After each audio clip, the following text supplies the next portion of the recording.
Chapter 301.5 Battle for the Seed of Fire Part 5. Mark slowly got on his feet and looked around in a daze. What the hell just happened? Just 10 seconds ago I was. A while ago. As Mark activated the skill without considering the fact that it will take some time for the skill to activate, and the enemy will not just sit around and do nothing. The lava golem indeed motioned its arm to remove the threat missile defense system. Having only 18% ether energy left to use, Mark just did what he can do to protect the defense system. He activated the nullification skill of the suit. The skill only absorbs all types of damage under the demigod realm. However, two problems arose. One is that the lava golem's physical strength surpassed the supreme realm, and the other is that the nullification skill needed 20% ether energy for the full effect. As a result, Mark's defense was around high 9 circle, and the incoming attack power has the equivalent power of a full-powered strike from a mid-10 circle expert. Warning: the probability of the suit's destruction is 100%. The risk of heavy injuries rose to 93%. The risk of death rose to 67%. As the lava golem's palm almost reached Mark, the latter received the warning from the suit and his body became stiff for a fraction of a second. Shit, I fucked up. The system was ready to sacrifice his cultivation, to release the invincible Proto's barrier, as the last resort to protect Mark from death. However, Lan Ju appeared at the last moment and blocked the golem's palm with its enlarged tails. How many seconds more? The Beast Emperor asked Mark as he swatted the golem's palm away. However, he was met with silence. It was then he sensed the heartbeat spike from Mark. It's the fear. Does that mean he cannot take the incoming damage and be just bluffing around? Lan Ju wasn't completely sure that Mark cannot block the earlier attack. However, he thought he couldn't just take the chance as Mark had no idea how strong the lava golem was. Sensing the emotion of fear from Mark, the Beast Emperor commented as he blocked the lava golem's palm once again, "You are reckless, you know that." Meanwhile, sweat beads formed on Mark's forehead and he tried to calm his heart. He sighed in relief and thanked the leopard in his heart before answering in a shaking voice, 5 seconds more. After sensing Mark's emotions stabilized rather quickly, the Zheng turned around to spit out a torrent of water at the lava golem's palm that was about to shoot a beam of lava. Before the skill was even unleashed, the Zheng put an end to it, and that gave the missile defense system enough time to finish the countdown timer, unleashing 25 ether missiles with each one containing an attack power of a demigod, 10.05 int. Because of the less distance, the lava golem could only protect the fire gems by covering its body with its arms. However, the ether missiles turned out to have high penetration. They put holes all over its body, eventually killing it in the end. Just one shot and the boss died. How incredible that is. Not to mention, the defense system is still at crystal grade. What would happen if it was upgraded to the maximum? Maybe he can even kill the gods with this. Mark's earlier feelings were all gone, and his body started to shiver in excitement just the thought of its potential. He was now more than ever determined to upgrade it to the god grade.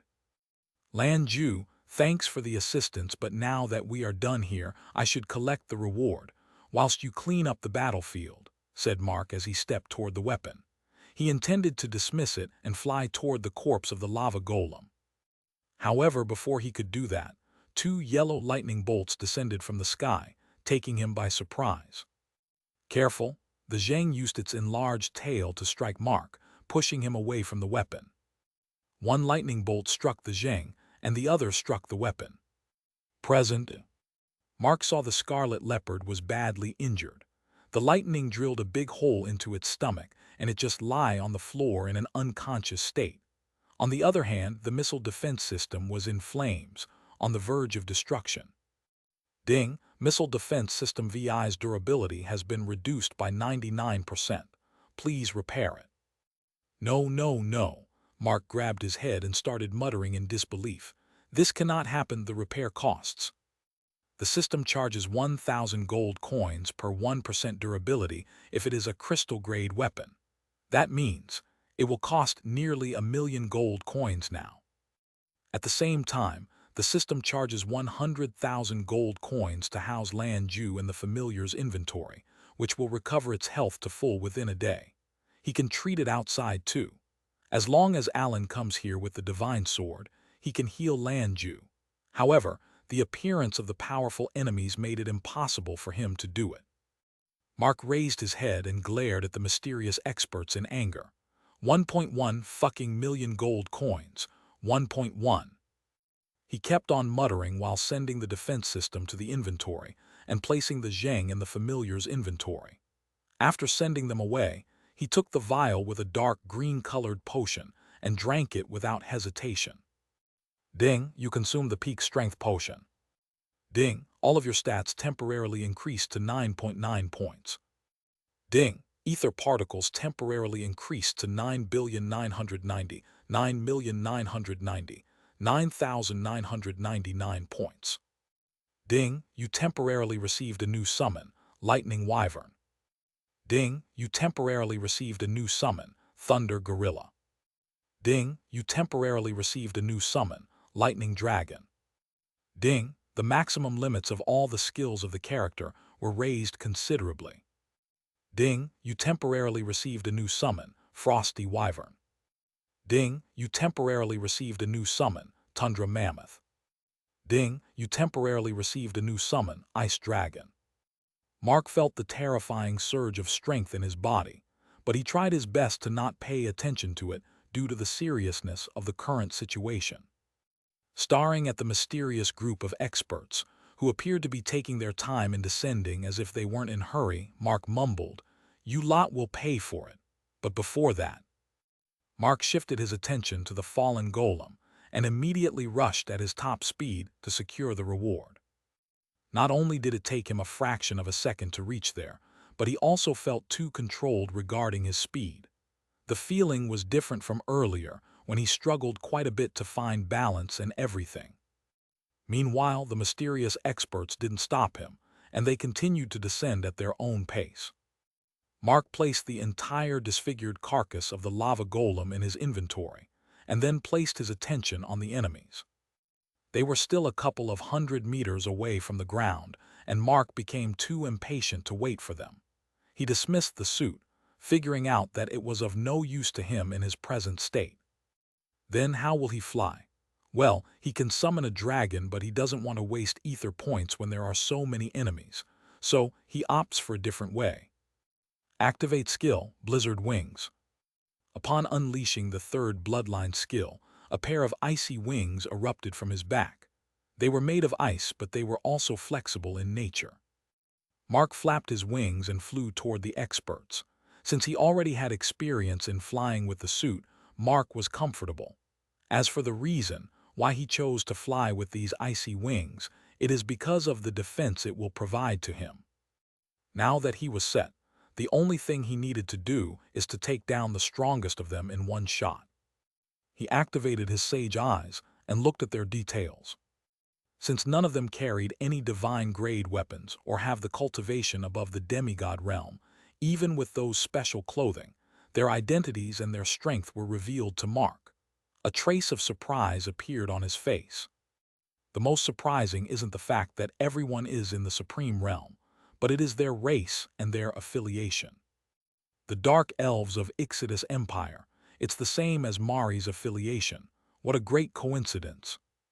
Chapter 302. 2 million gold coins as compensation. Mark's first thoughts were to capture one of them for the information on the Ixodus Empire, the place that shelters the experts who managed to summon Mari from the earth. If he can go there and find out how they did it, perhaps he can find a way back to his homeland. The peak potion lasts for 5 minutes, and he was confident about finishing them within a minute. The remaining 4 minutes are enough to interrogate a person. But then, upon remembering how much loss he just experienced from their ambush, adding to the fact that he escaped death narrowly once again due to the Zheng's timely act, Mark's blood boiled in anger. He decided to not spare even one of them and give them any chance to escape. He can find out the information from Mary/Zan wrong once her memories returned anyway. Hence, Mark acted right away with his eyes fixed on the leader, who was standing way above the group. Thunderblast, activate. Meanwhile, the experts become alert as they saw Mark raise his hand while flying toward them, indicating that he was going to attack. They couldn't sense his cultivation realm, but were confident to take on even a demigod as long as he is below the intermediate stage, and they were staying together in their special formation. The 5 of them formed a pentagon with the 6th person in the center, while the remaining one stood above them. Little did they expect that the leader would receive their karma too quickly. As they were monitoring the situation on the battlefield from the sky, they realized that the modern weapon possessed by Mark was incredibly dangerous. If they had knowledge of the missile defense system, the leader of the group would have tried to steal it. However, the fact that it is mysterious made him decide that they will destroy it altogether. Of course, the Zheng was troublesome for them and they cannot afford to fight it. Considering how it protected Mark, they used their fusion skill, the yellow lightning, to ambush it together with Mark. They intended to harm at least one of them, but luckily, the Zheng was injured and the weapon was destroyed. Unfortunately, their luck didn't last for long. They ambushed the enemies with yellow lightning strikes, and in return, their remaining enemy now ambushed the strongest of them using the same method, the sudden strike of lightning. Rumble! As a red lightning bolt descended from the heavens and struck their leader without any warning, turning the peak stage Supreme Realm expert into ashes, everyone's expressions were frozen immediately. Mark didn't stop there. After expending 50% of his ether energy, he proceeded to unleash his first bloodline skill, absolute freezing, in midair. In just an instant, his entire 5-kilometer radius was frozen up in ice, while only 100 million ether points were consumed in the process. For the Emperor and others who were only observing it from the campsite, it appeared as if a huge iceberg formed in the place where the lava golem was once located, and 6 frozen statues were placed on top of that iceberg. As the bonus effect of the absolute freezing, the temperature felt by the frozen elves dropped down to -210 degrees Celsius, just -9 degrees away from the freezing point of oxygen. If they had been humans, no matter how strong they are, they would have died by now. However, the superior dark elf race had more resistance to cold and hot temperatures naturally. Some of them were feeling shortness of breath, but none of them have yet to face death. While they are also trying their best to get free from the frozen state, Mark didn't sit still either. He landed on the top of the flat surface of the iceberg and made his next move. Activate Lightning Clone. The Lightning Clone was summoned on top of the iceberg. With the power of a peak stage demigod, it didn't take 5 seconds for the clones to behead all the elves along with their hoodies. Once they were dead, Mark dismissed the clone in order to save his ether energy, and then flapped his wings to fly around to look for the opponents who were still alive. Since he had several minutes left, Mark didn't want to waste the opportunity and search for the prey. However, his efforts became fruitless, not being able to find even one of them during the 5 minutes. As for Yan Hai, he long fled from the battlefield as soon as he witnessed the power of a red lightning bolt, which appeared to be something that he cannot afford to go against. Roughly after 30 minutes, the iceberg disappeared and the headless corpses fell to the ground. Until then, Mark was guarding them, wearing his suit once again with his peak powers gone. Once they were available to search, Mark searched their pockets to find the storage rings. After looting them, he ignored the dead bodies and flew toward the camp where the Emperor and his aides were waiting for him with various expressions. Some of them, like the experts from MT Hua sect, had a trace of fear on their faces. Some of them, like the soldiers, had a look of admiration. The Emperor was smiling big, while Song Tai and others like the Second Prince and Yuan Meili were astonished. While Mark ventured into the battlefield, the soldiers at the campsite continuously kept an eye on the lava golem through the telescopes. They didn't get to see Lan Ju or his beast's appearance anywhere due to the high-speed battles, but they sure witnessed the lava golem being destroyed by ether missiles, followed by Mark killing an enemy with a powerful red lightning bolt, and then freezing the others using bloodline skill. Each of them had a separate reaction as the Eastern general reported the results of the battle to the Emperor. But whatever the case, Mark had brought the fire seed with him, and that is enough for the Emperor and the second prince to not question anything about the new weapon or his skills.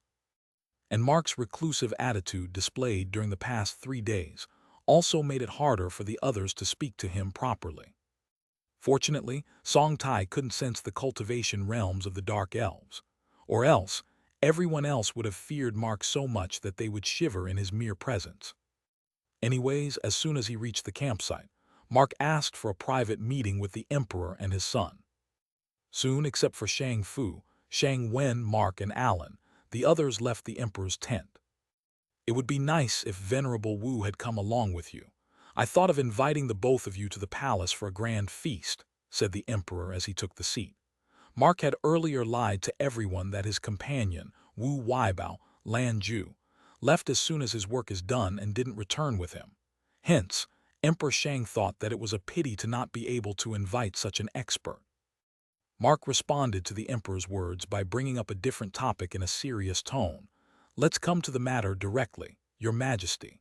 In the process of obtaining the fire seed for you, I lost a crystal grade, in your terms, a semi-divine grade weapon. I had to use up my life-saving potion to face those dark elves from another world that you failed to mention. However, I'm not shameless to compensate for all of my losses. Before I hand over your item, I need you to pay the repair fees for the missile defense system so that I can send it back to my manufacturer. It will cost 2 million gold coins, and I don't want to bear such huge expenses. I hope you understand the reasoning behind my demand." Mark lost 1.1 million gold coins because of the ambush, and he decided to cash in the opportunity, extracting more money from his biological father. If the latter can pay more than 25 million gold coins, then 2 million shouldn't be a problem for him. Hence, Mark will rob him for sure. On the other hand, Shang Fu and Shang Wen were taken aback by the information they got from Mark. "The dark elves from another world," Shang Wen looked at his father. "Your Majesty, you know anything about it?" Shang Fu also shook his head. "I know that a few tribes of elves were still living in the Beast Empire, but never heard of dark elves." Both of them could only ask Mark for an explanation. However, unfortunately, he doesn't have any idea about them. But since he already opened the topic, he tried his best to answer them. "All I know is that those dark elves are from Ixodus Empire. It would also be helpful to me if you can find something about it." "I have never heard of the Ixodus Empire, but I will ask Shang Bo to inquire with the ancient sects of the Dragon Empire. They might know something about it," replied the Emperor before adding as an afterthought, "Oh, by the way, those 2 million gold coins, you will get it. Don't worry about it. I can do that much for you." Mark nodded with a smile. "Thank you." The Emperor then said, "General Wen will come to your store in 2 days to collect his order with a new one from the Imperial Palace. I will send the compensation to him. In the meantime, I hope you will honor the deal from your end." Mark responded with a proposition in return. "Your Majesty, how about I just sell the lava golem's remains along with the fire seed? We can negotiate the price for the package deal." Hem. Shang Fu and Shang Wen stared at him. Chapter 303. Just the golem's head excluding the fire seed is worth 20 million gold coins. Sometime later, Mark and the others gathered at the dead forest, lying at the bottom of the cliff where the campsite is located. Mark opened the inventory and took out the corpse of the giant lava golem, which stretched for 3,200 meters. Everyone stared at it, mouth agape with incredulity. Even Song Tai couldn't hide his astonishment upon seeing the giant monster up close. Adding on top of that, no holes were seen on its body. Everything appeared to be intact. Perhaps the only couple of changes from when it transformed is the dullness of the fire seeds on its body and the lack of life. The 2 large fire seeds, one on its forehead and the other on its chest, might not be glowing, but they are working perfectly. The best example is the regeneration of the lava golem's skin and organs. "Venerable Song, Your Highness, now, I need your help in severing its head cleanly." Mark reminded them of the agreement they just made. According to the agreement, Mark will keep the severed head and the smaller fire seed, while the rest of the remains will go to the Imperial Palace.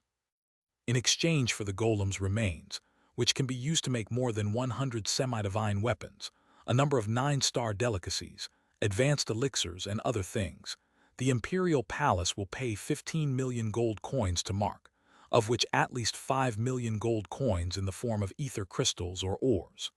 If not for the fact that the golem doesn't have a spirit core, Mark might have demanded more money. Adding the compensation, he will earn a total of 17 million gold coins. Of course, all of this money isn't included in the 100 million gold coins deal. Not to mention, several storage rings are waiting to be explored. Hence, Mark managed to make huge profits from this trip, and no longer felt disappointed in paying $1 million to repair the missile defense system. Meanwhile, the Imperial Palace's treasury was downed by a significant portion. The large amount of savings amassed by the Shang dynasty's rulers during the past millennium was squandered by the current emperor within just a week. Now, if the Imperial Palace will pay 17 million gold coins at once, the empire will have less than 1/3 of the treasury left. The remaining money won't sustain much longer in case a food crisis or other issues arose unexpectedly, and the emperor knows it very well. Yet, in order to improve the military might of the empire, in order to bring Mark closer to the Imperial Palace, Shang Fu took the risk. Shang Wen was aware that Shang Fu spent more than 26 million just a few days ago in the auction, and now another 15 million. He couldn't understand why his father was squandering so much money on improving the military strength when he was known to be a responsible ruler, but he is a general after all. He doesn't know how the empire is administered or how much money the treasury has, and neither was in a position to question his father's motives too. Hence, he kept his thoughts to himself and went on with the flow. After the golem's head was severed, Mark stored it in the inventory, and then pointed to the 2,800-meter big headless corpse lying on the ground. "You can take it in any way you wish, Your Highness. We'll meet at the store again, 3 days later." Soon, the helicopter left the area, flying toward the Imperial City. Staring at the helicopter, Shang Fu let out a deep sigh and turned around to walk away to the campsite, leaving the work to his son and the others. Meanwhile, inside the vehicle, Mark contacted the system as soon as the helicopter took off. Since the fire seed is practically useless to him as well as Song Yue, he wanted to know how much it is worth so that he can sell it in some auction later on. "System, if I want to trade the fire seed along with the lava golem's head, what would you offer in return?" he asked out loud, considering no one can listen to his words. The system responded right away. "Ding, you received a trade request. Exchange lava golem's head, fire seed included, for 18 million credits random mithril-graded weapon." "What the 18 million? Are you serious?" Mark couldn't just believe his eyes for a moment. "That's like 90 million gold coins." "Ding, the fire seed possessed by the host is of superior quality. Upon usage, the host has a 76% chance to awaken the phoenix bloodline. Otherwise, the fire seed, like all the elemental seeds, contains a minute percentage of divinity. It is beneficial to the system." "Ding, the 3 pairs of eyes, brain, and teeth are precious parts of the lava golem. The eyes contain the bloodline. The brain contains its memories of the earth, and its teeth are more durable than titanium and far stronger than tungsten. Hence the price is fair." "What if I sell it to you separately? How much they would be worth?" Mark's heartbeat steadily increased in tension. He feared that he made a tremendous amount of loss earlier.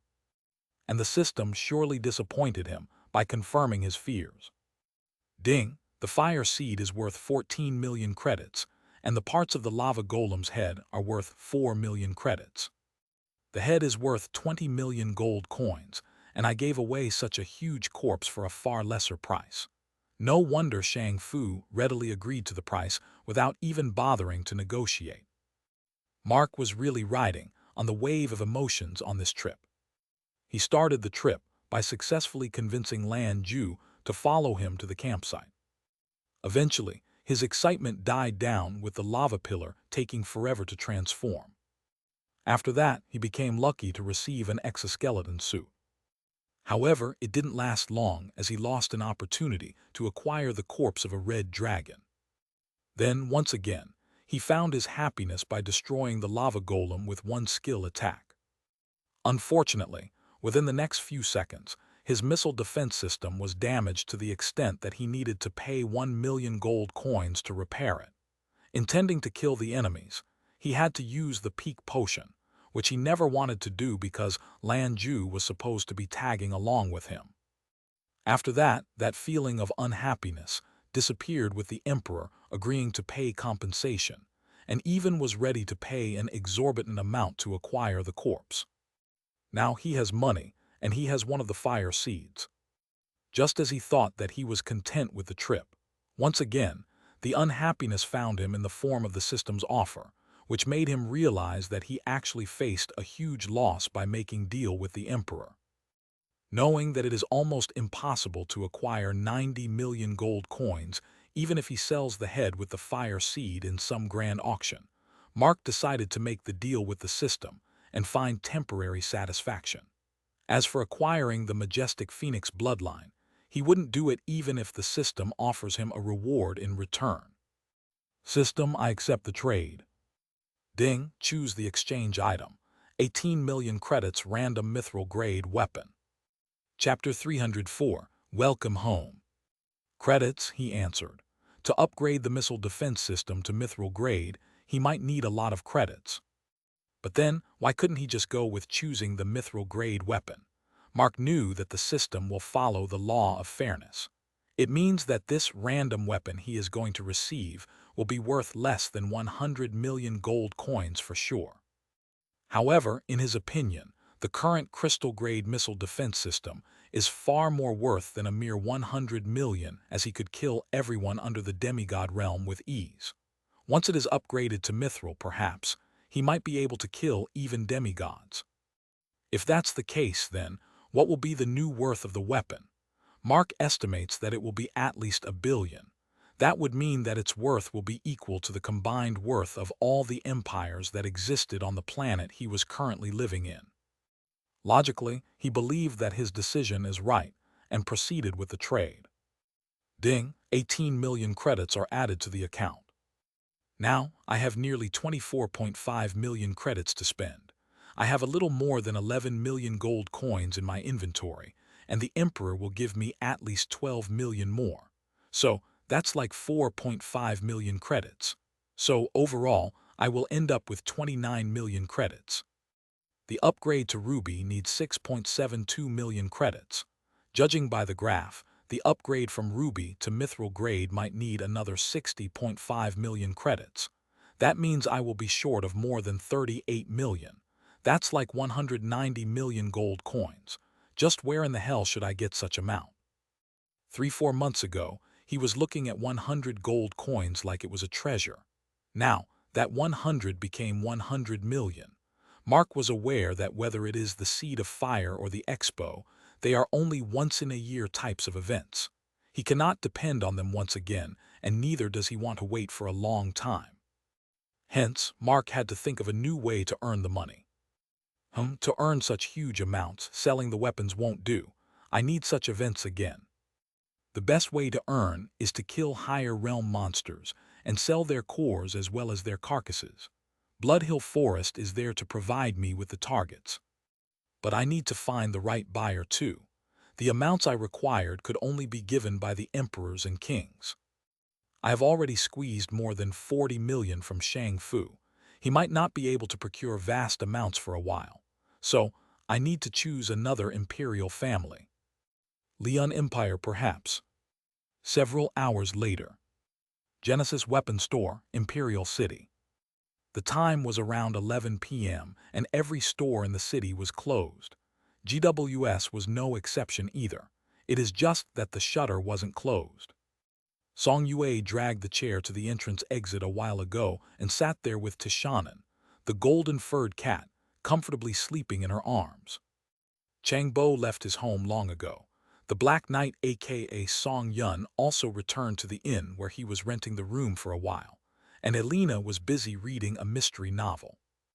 That leaves the manticore lying beside Song Yue and telling her about the stories of undying lands.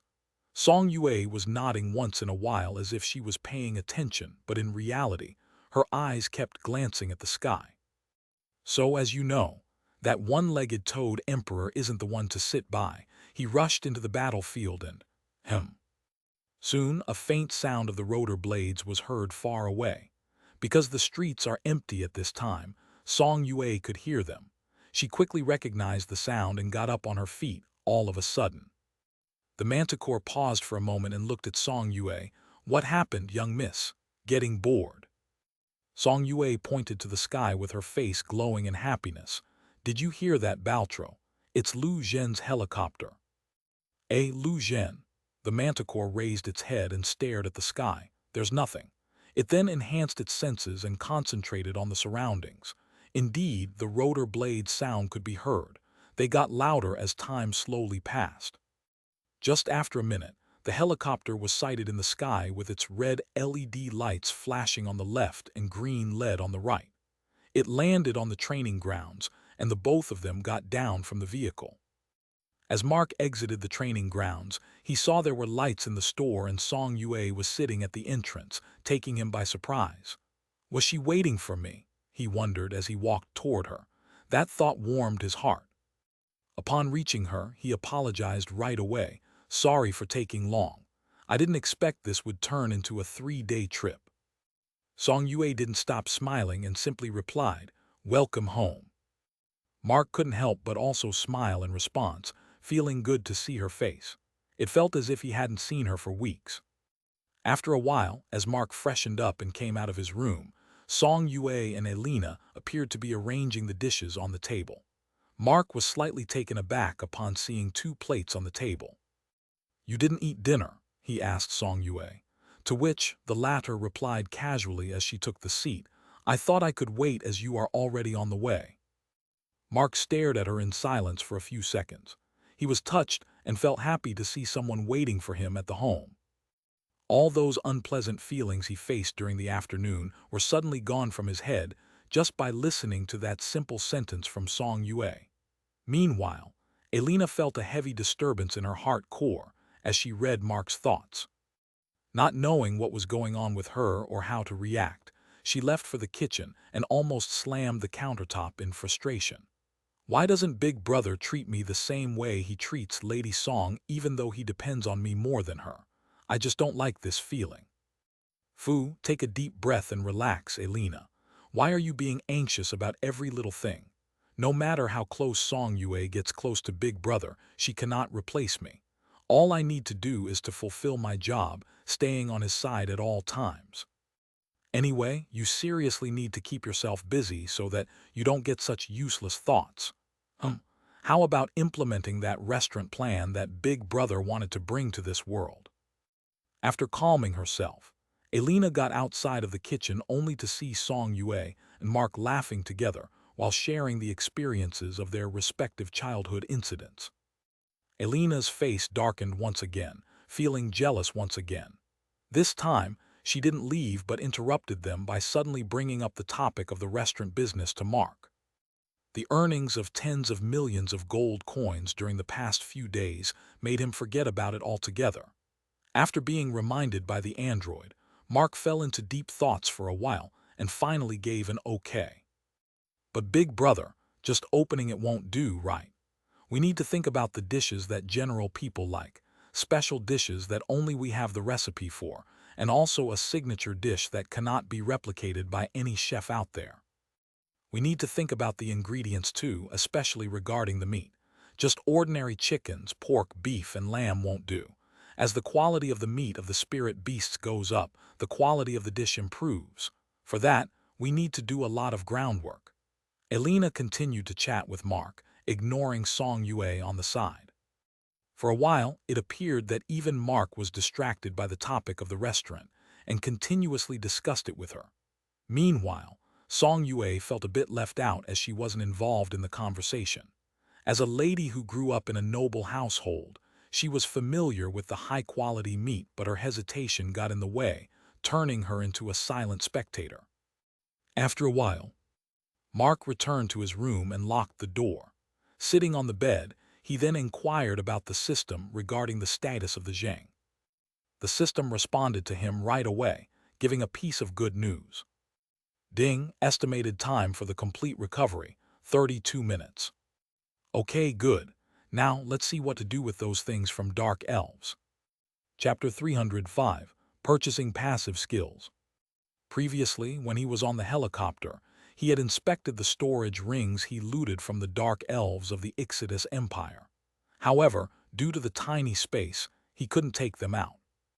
And now that he is in his room with enough space, Mark took the semi-divine weapons, bows, one after another before transferring them directly to the inventory. The semi-divine weapons have their own consciousness like the wild beasts. Without the owners, they act like wild beasts too, running away or attacking the people nearby. The Doom Scythe was the perfect example of that. It is why Mark didn't bother to inspect them in his room, but sent them to the inventory directly before checking out their details. They are 6 in number and 5 of them are in diamond grade, and the other in crystal grade if one were to evaluate them using the system's grading method. None of them is much useful to Mark, and he intended to dismantle them for credits. At his present stage, any weapon less than mithril grade, divine grade, low quality heaven grade, is useless. He already has the Doom Scythe to upgrade, and with the scarcity of the upgrade stones, he wasn't sure he can afford to upgrade other semi-divine weapons. Not to mention, there are also charges to reset the memory of their respective consciousness. Why bother when he can just sell them and make money? Hence, he decided to opt for the same route. However, it wasn't just the semi-divine weapons that were inside the storage rings. There were hundreds of thousands of coins and bars in each of them. And the most surprising thing is that they looked like gold coins, but actually aren't. When he was in the helicopter and inspecting them, Mark thought that they were gold coins as the coins were yellow in color. But only now did he realize that their color was off.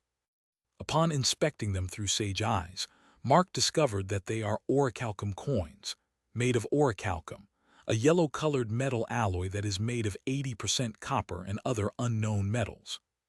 Usually, their value should be lower than gold, but the system rated them far higher. According to the mining function, 1 GM of orichalcum is priced at 20 gold coins. So what made them so special? The metal alloy can absorb natural energy from its surroundings. It's that very ability that made orichalcum put at a higher price, even though its durability is far lower than steel or even iron. Forget about titanium. With each coin weighing 11.2 GM, Mark calculated the total gains after transferring all of them to the inventory. I gained over 762k orichalcum coins from all of those storage rings, and that would mean a little more than 8,500 kg of orichalcum in possession. It is worth 170 million gold coins. That's like 32 million credits, enough for me to upgrade the missile defense system to mithril grade. Mark was on high clouds, feeling lucky to get showered by millions of gold coins one after another. But the system appears to have different plans. Even before he asked, it sent him a notification, pouring water on his happiness. Ding, the system cannot purchase raw materials no matter the kind. Hence, the host cannot sell it to the system and earn something in return. That's 170 million, you fucking bastard. Mark couldn't control his emotions upon learning that he cannot earn the money from orichalcum coins. But then again, his reaction should be obvious. After all, who would be able to keep calm even after reading such a notification? However, will the system care about his feelings? Obviously, it won't. As soon as Mark cursed the system, it punished him with a high-voltage current shock, enough for him to feel the pain but less than what it needed to hurt his physical body. Followed by the punishment, the system gave a serious warning. Ding, the host kept on ignoring the system's policy on obscene language aimed at it. The next time will be followed by a penalty in the form of credits or a mandatory emergency quest with no rewards. After receiving an electric shock, Mark felt like all of his stamina got drained away. He grumbled, "I will get back at you one day." Ding, the host is already doing that by taking advantage of the loophole and illegally earning millions. Mark no longer tried to argue with the system and put his attention on the worthless coins. "I guess the best way is to melt them and use the orichalcum to produce ether weapons. But to determine their usage, I might have to perform tests on their durability, hardness, reaction with other alloys, melting point, etc. Without studying it properly, I cannot waste such precious material. If I can figure out the process behind its bonding with the natural energy, it will be a breakthrough for my ether weapons. Anyway, let's put aside the matter and focus on the other items." Mark then fixed his eyes on the bunch of arrows placed on the floor. He separated them based on the color of their arrowheads. All of them are also rare and expensive materials. Some are made of Herculean steel, some are made of Damascus tungsten, some are made of obsidian, and a couple of them are even made of mithril metal. Overall, there are about 142 in number. All of them are ungraded items, but their sharpness, hardness, and penetration ability made them powerful enough to even injure Supreme Realm experts, as long as the archer can shoot them at high speed. For Mark, those arrows are useless, but the materials of their arrowheads are a different story. Compared to all the rewards, their worth isn't much, but if one considers availability, then Mark indeed has a fortuitous encounter. After placing different types of arrows in different inventory slots, Mark dismantled the storage rings, destroying the other useless items placed in them. The 6 storage rings netted him about 1658 credits, which isn't much to pay attention to. Okay, there's still time for the Zheng to heal up, so let's shop around. I can't experience those near-to-death situations ever again, even if I have to spend money on them. I will have to upgrade my defenses. He proceeded to open the system's store. As the system hasn't upgraded to level 6 yet, there were still categories that are grayed out. He then clicked on Skills. Elemental Miscellaneous. Mark clicked on Miscellaneous as they don't have any attribute restriction. It was further divided into 5 sections. Beginner, Intermediate, Advanced, Peak, Unique. All beginner skills are priced at 100 credits, and the price increased 10 times as the quality moves up. In the end, the unique skills are equally priced at 1 million credits. With more than 24.5 million credits in the account, Mark felt like he could afford to buy 1 or 2, keeping the rest for the missile defense system. Anyway, upon clicking on unique skills, 2 more options appeared. Active, Passive. Active skills like the Thunderblast are good, but at the moment, I need to look for automatic defense skills that can protect me from any kind of ambush. Not to mention, cooldown timer sucks. Mark went to the passive skills section. There are about 25 skills listed, of which 10 are offensive, 10 are defensive, and 5 are supportive type. He carefully read the description of each skill. Of them, 3 impressed him the most. Well, at least, they were useful in the present situation. The first one is Enhanced Durability. Basically, it increases the body's toughness to receive less incoming damage. It has over 99 levels, with each level corresponding to a 1% additional damage reduction. And guess what? The skill can easily be upgraded to higher levels through credits. It means that as long as he has money, he can increase his defense. Of course, one can expect the costs will be damn huge. Still, Mark felt like he needed it. Money can be earned, not life. He bought it without hesitation. Ding, 1 million credits are deducted. You purchase the Enhanced Durability skill. The second one that impressed him is a simple but powerful passive skill.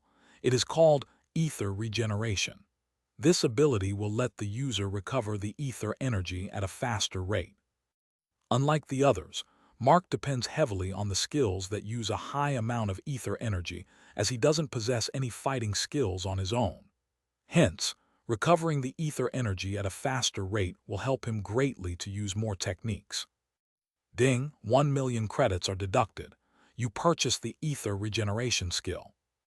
And for the final passive skill, He chose something that neither gives him any boost in any stats nor that can be used to hurt the enemy, but is still very unique and powerful. Chapter 306. System, you are a scammer. Ding, 1 million credits are deducted. You purchase the no-touch skill. No-touch skill is an automatic defensive passive ability, which can be toggled on-off to activate or deactivate at any time. The skill's ability is what its title says. Upon being activated, the user cannot be touched by anyone else physically. Whoever comes within the range shall be pushed away by an invisible force. That means Mark cannot be harmed physically. However, the range attacks still work though. Another problem is that he cannot exempt the allies, even they are affected by this skill. And that's where the toggle switch is needed. Mark never had plans on activating this skill, unless it is in an emergency, but since he was already spending millions of gold coins, and is still far away from his goal of making the missile defense system a divine weapon, he thought he might as well get what he wants. After purchasing the third passive skill, he closed down the window and then entered the active skills section. There's a skill he had his eyes on for a while, but its high cost made him hesitate until now. It is called the Gravity Dome, which creates an invisible dome around the user. Inside the region, the user would be able to control the gravity.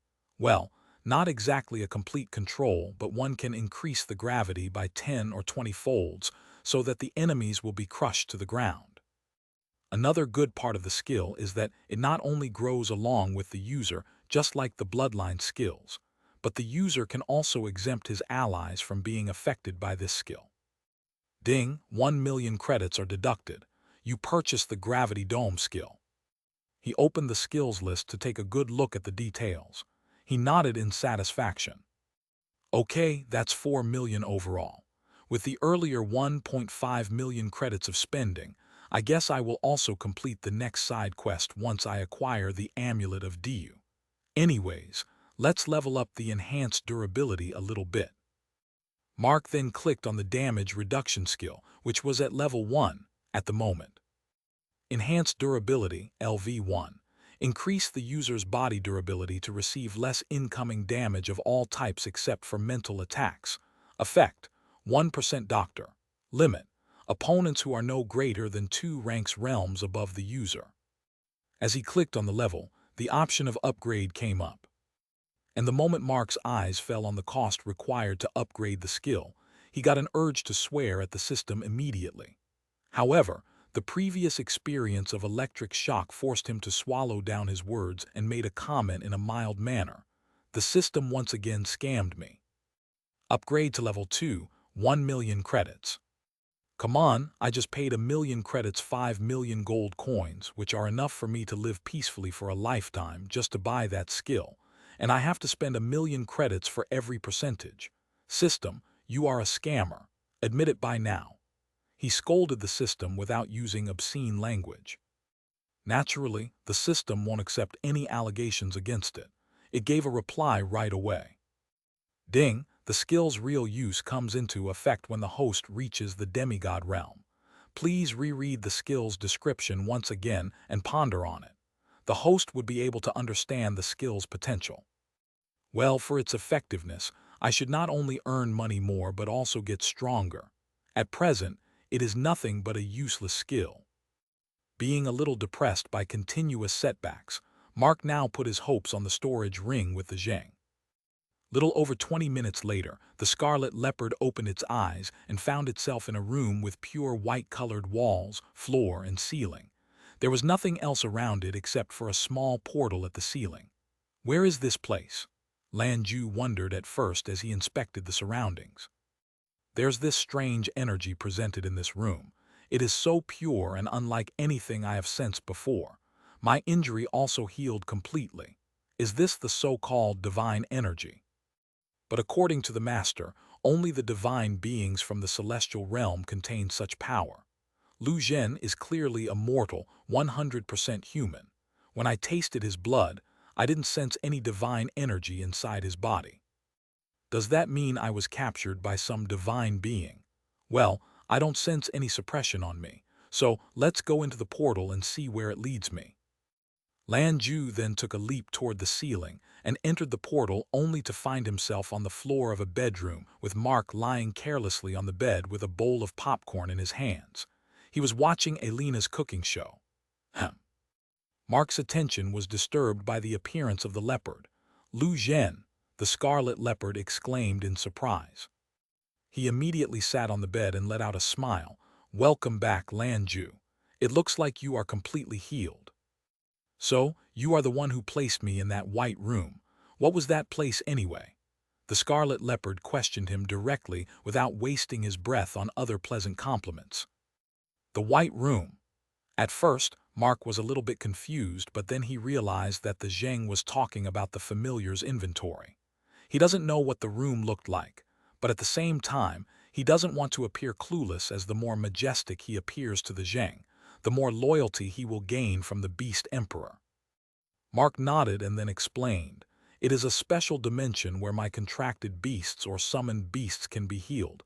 Anyway, it's roughly been 12 hours since you were sent there. We got the fire seed and the enemies were defeated. Just don't ask me how. I told you that I had my means to protect myself." The Zhang stared at him for a few seconds and eventually nodded.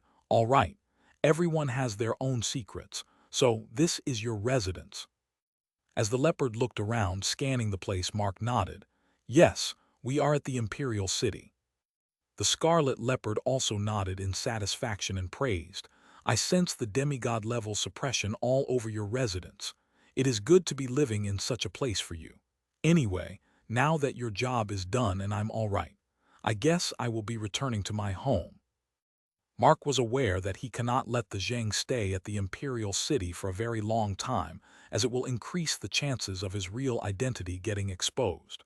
Not to mention, he recently learned from the Zheng that his mother is a demigod, not a civilian with a divine-grade item. Hence, it is more important that he needs to send him away. As a result, he accepted Lan Ju's decision to return to the Kunyu Mountains. Soon, the scarlet leopard slipped out of the window on the first floor and landed on the ground before dashing at subsonic speed in the darkness.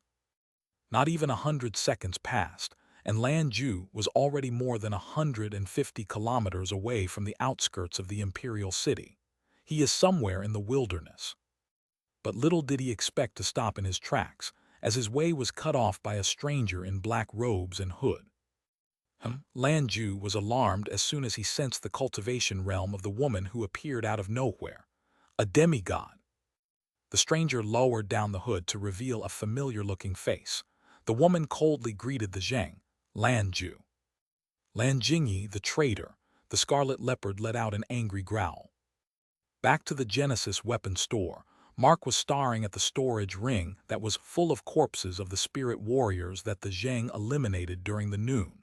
He doesn't want to tell to the Beast Emperor that he wanted their storage rings and damage his reputation.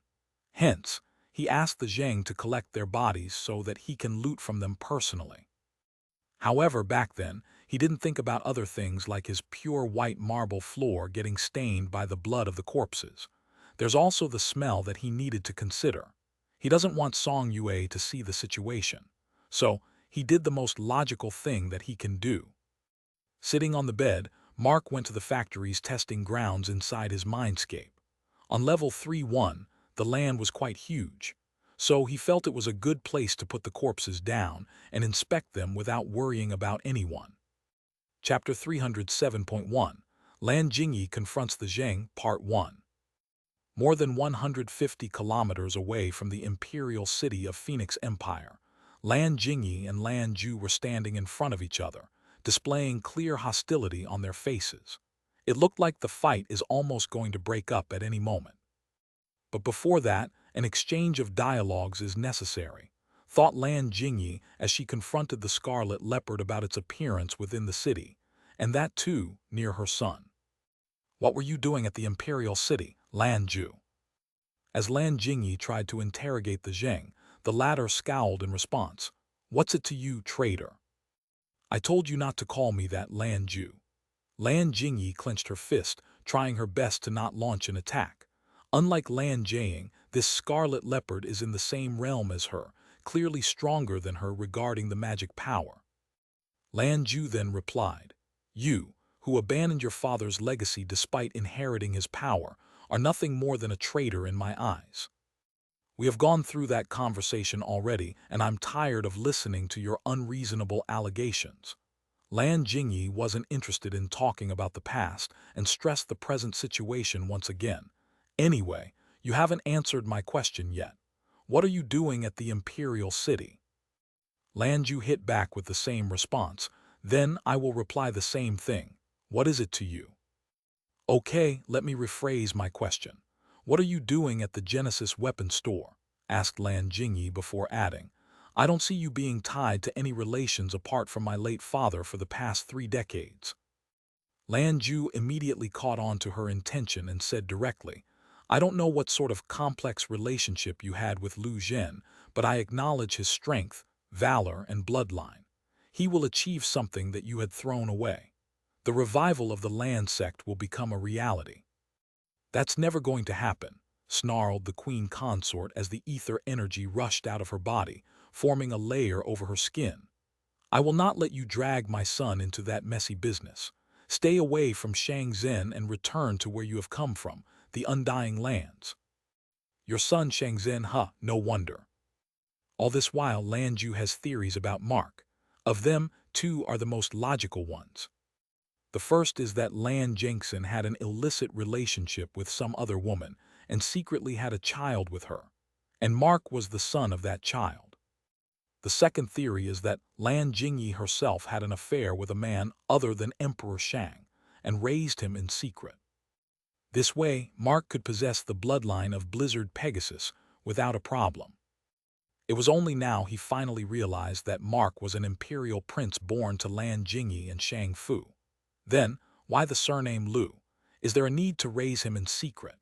Or maybe he was being separated from his parents somehow and grew up in a household with the surname Lu. Lanju has a new theory, but he wasn't that curious to find out the truth.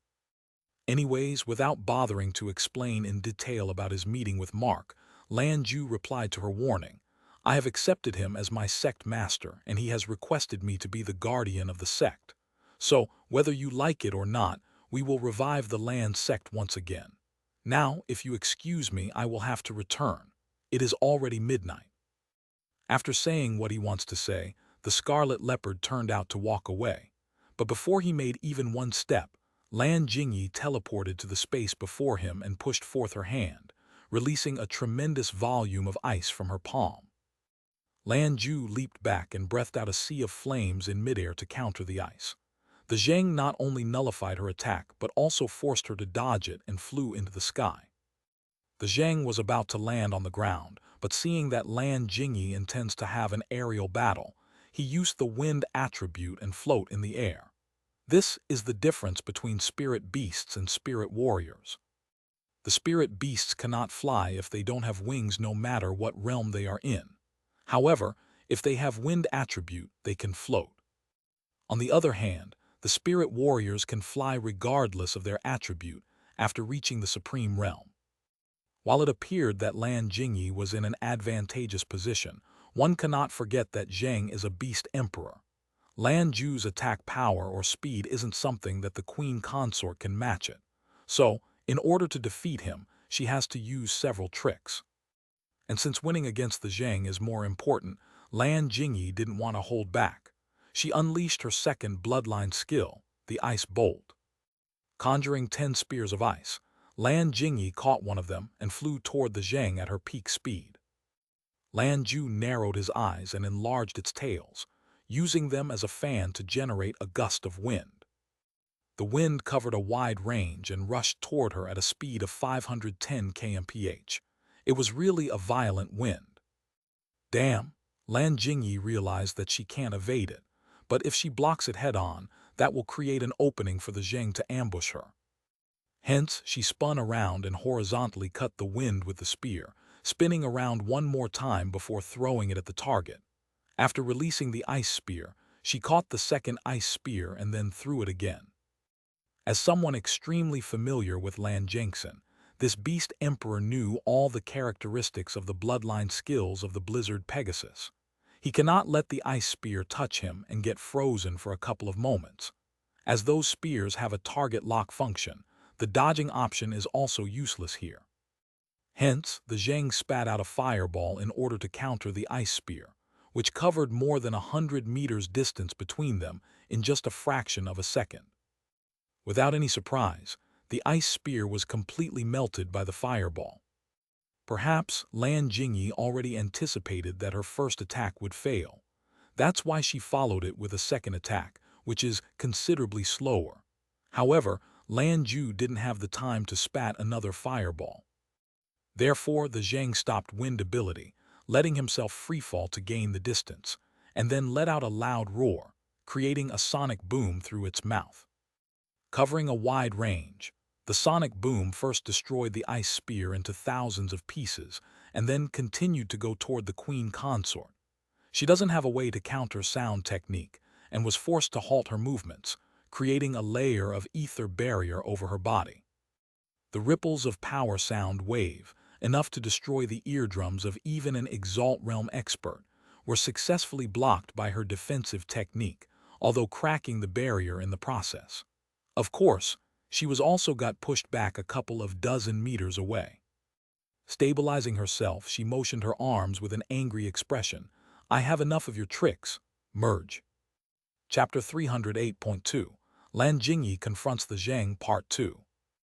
All the remaining 8 ice spears came together, merging to form a 50-meter giant and glowing ice spear before being launched at the Zheng, who just landed on the ground. "This woman wants to kill me or something." The Beast Emperor sensed the power of the incoming attack, which is almost at the same level as a novice Immortal low 11 circle. Compared to those yellow lightning strikes from the Dark Elves, it is considerably weaker, but still, the attack can harm the Zheng, who has a weak defense. Lan Ju turned serious and sharply stared at the incoming ice spear.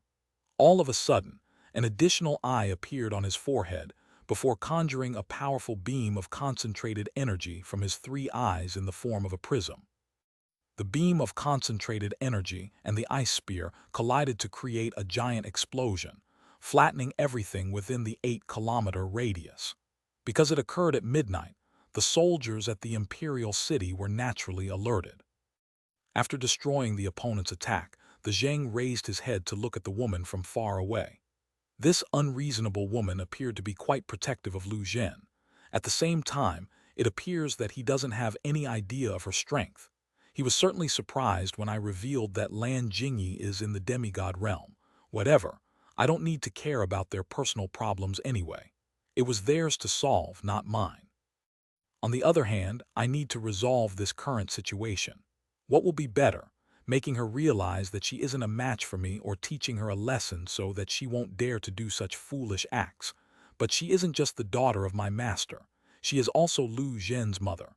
What if he decides to go back on his promise for hurting his mother? These humans and their complex emotions.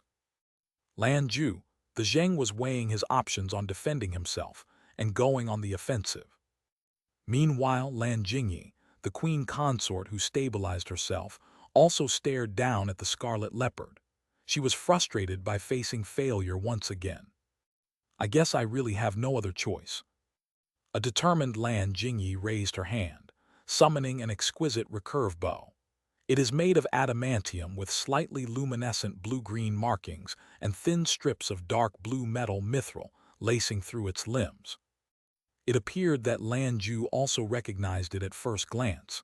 Staring at the majestic bow, he mumbled, "She finally took it out, the apocalypse. But did she master it?" "I'll give you one last chance, Lan Ju. Return to your undying lands and never return." Lan Jingyi warned him as she pulled the string. A scarlet ether energy arrow was conjured between her fingertips. "Such level of arrogance from an inherited power. How impudent you are, Lan Jingyi," the Zheng roared in response to her provocation. In the very next second, his body expanded to 100 times bigger, becoming a 230-foot monster with 5 giant tails. Glaring at the tiny woman floating in the sky, the Zheng further said, "You really need some beating to get you back to your senses." As the Zheng imbued ether energy into its tails, they displayed the characteristics of their attributes. One was burning in flames, one turned into flexible water, One was nothing in thick lightning sparks, one has a tornado swirling around it, and the last one turned into flexible but turned into rocky form. Since you wanted to go all out, let's finish this battle in one move.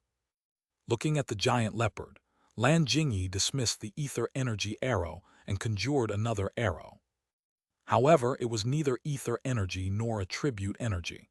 It was something else. This special arrow was made entirely of energy and colored the same shade of blue-green as its markings. The Zheng sensed the power of an advanced stage Immortal in the arrow, far stronger than the merged ice spear she fired earlier. Arrow of the Jade Emperor, one of the 3 ultimate skills Lan Jingyi inherited from her father along with the Cultivation. The Zheng mumbled in seriousness as he poured ether energy into the tails once again. But this time, the transformed tails started releasing attribute energy at the same time, creating some sort of giant sphere filled with the power of all 5 attributes. The power appeared to be in the same realm as the blue-green arrow of the Queen Consort. Because of the enormous magic power inside each of their skill attacks, people from even 150 kilometers away, i.e. the patrolling soldiers of the Imperial City and the people living in the outer sect, were able to feel it. Of course, as the Imperial City is too far away, it didn't disturb anyone's sleep. It's just that the earlier explosion alerted the soldiers, and they didn't feel like the matter is simple as they hoped it to be. The higher-ups, all the way to the Empress, got reported on the matter. With the Emperor and the Supreme Commander away from the Imperial City, for the past few days, the Grand Secretariat took care of the affairs of the Empire. As the interim Emperor, he decided to deploy the soldiers, specifically the mages at midnight along with the Northern General, Yi Yin. The mages were ordered to spread all over the city, to create a giant barrier all over the inner sector. Unfortunately, the poor commoners living in the outer sector weren't given such protection. It might be biased, but that is how it is with the Imperial Palace. As for Mark, his consciousness was in his factory's testing grounds. He was unaware of the developments in the outside world. Back to the location where the battle is taking place, the Zheng was ready to fire its 5-elemental sphere, and Lan Jingyi was pulling the string as much as she can while aiming the arrow of the Jade Emperor at her opponent. Upon sensing the power behind the 5-elemental sphere, Lan Jingyi figured out that her attack won't be able to beat it. However, she had 2 more ultimate skills as backup, and she planned on unleashing them as soon as she released the arrow. Dai Roar. Both of them unleashed their skill attacks. Following the plan, Lan Jingyi proceeded to conjure another arrow, which is made of translucent energy. Sorry, but it's my Boom! In 1 second, both of the attacks collided, releasing more than 1 trillion joules or 1 terajoule of energy. It exceeded Lan Jingyi's expectations by a lot, and her eyes widened as she was about to hit by a wave of energy. FK. Lan Jingyi realized that she messed up big time.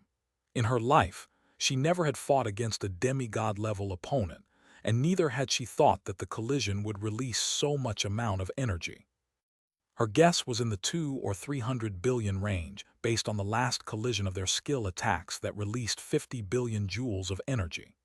Realizing that she was so wrong in her calculations, Lan Jingyi hurriedly dismissed the arrow and proceeded on using all of her ether energy to create a defensive barrier.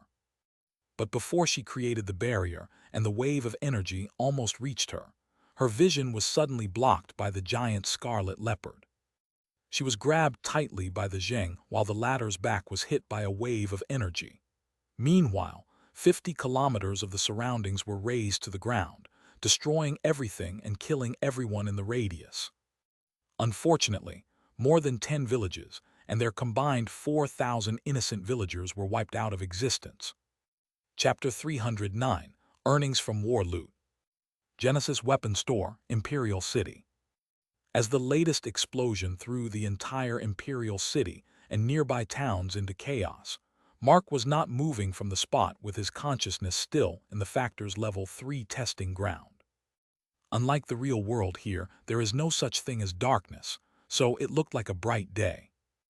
This place is originally for testing explosives and missiles, but at the moment, Mark was using it to line up the corpses before collecting each of their storage rings and other useful equipment as part of war loot.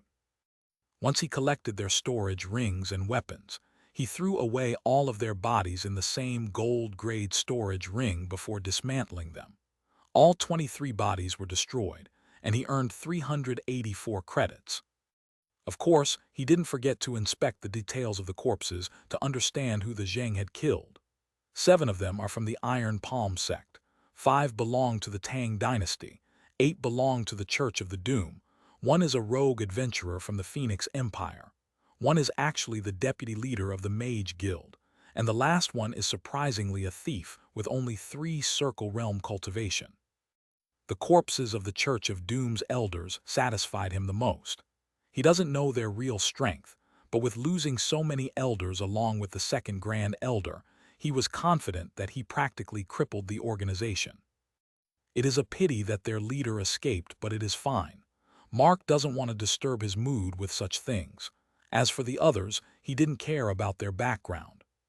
First of all, none of these killings will be traced back to him, and secondly, even if they did, he was no longer afraid of anyone under the demigod realm, whether the Zheng is with him or not, and he highly doubts that a demigod would come at him to take revenge for those people. Even if it happened, Mark still has the Zheng. He can rely on the Scarlet Leopard.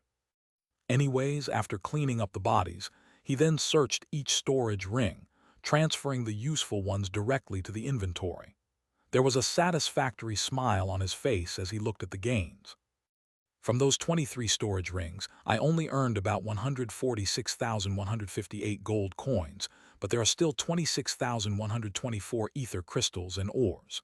Man, these would even give me another breakthrough. Not to mention, 119 ether ores are even at peak quality. I didn't know that peak quality ether even exists. After all, even high-quality crystals are hard to find in the market. If I think about it, all of those peak-grade ether ores came from the Tang dynasty's experts. So, I guess the Dragon Empire has such resources. If they can afford such precious things, then the Imperial family would be able to buy all the expensive weapons from my store. The only problem is that they don't have any competitors on their continent. For my business to thrive, conflicts or wars are necessary. The more unstable a place will be, the more profits I would be able to make. Hence, the Leon Empire would be a better client as it was surrounded by several enemies. Apart from those gains, Mark also gained about 9 more semi-divine weapons, 4 advanced-grade advancement pills, and lastly, an adamantium-made brocade box with mysterious symbols on it.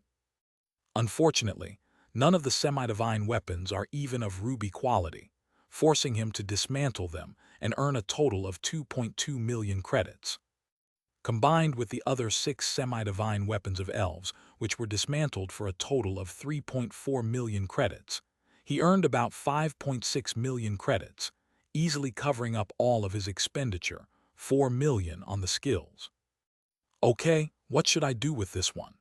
He then clicked on the brocade box and looked at its details without taking it out of the inventory, fearing that it might react violently because of its grade. Unknown. Grade Diamond God. Description: a mysterious adamantium-made item. It is difficult to assess its grade at the system's present level. However, it was protected by high-ranking runes and spells, and could only be opened by the special key designed for it. Ding, would you like to exchange the unknown item for 1 million credits? Since 1 million credits will help with nothing, Mark rejected the trade request and decided to keep it with him for a while. Since the box came from the thief's storage ring, perhaps, he would be able to find its origins if he could investigate him and find his life story. Mark remembers the face of the thief, a young man in his early 30s, and also knows his name.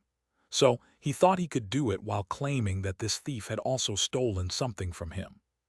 He didn't keep too much expectation on finding its source, as it is impossible that something of a divine-grade item can fall into the hands of a 3-circle realm spirit warrior, and he gets to live for even a day. The real owner would have enough sources to track it down to the thief. Or so, he thought. Closing down the window, Mark then proceeded to take out the ether ores to absorb their energy, leaving the refining to the system to do it in the background while he sleeps later.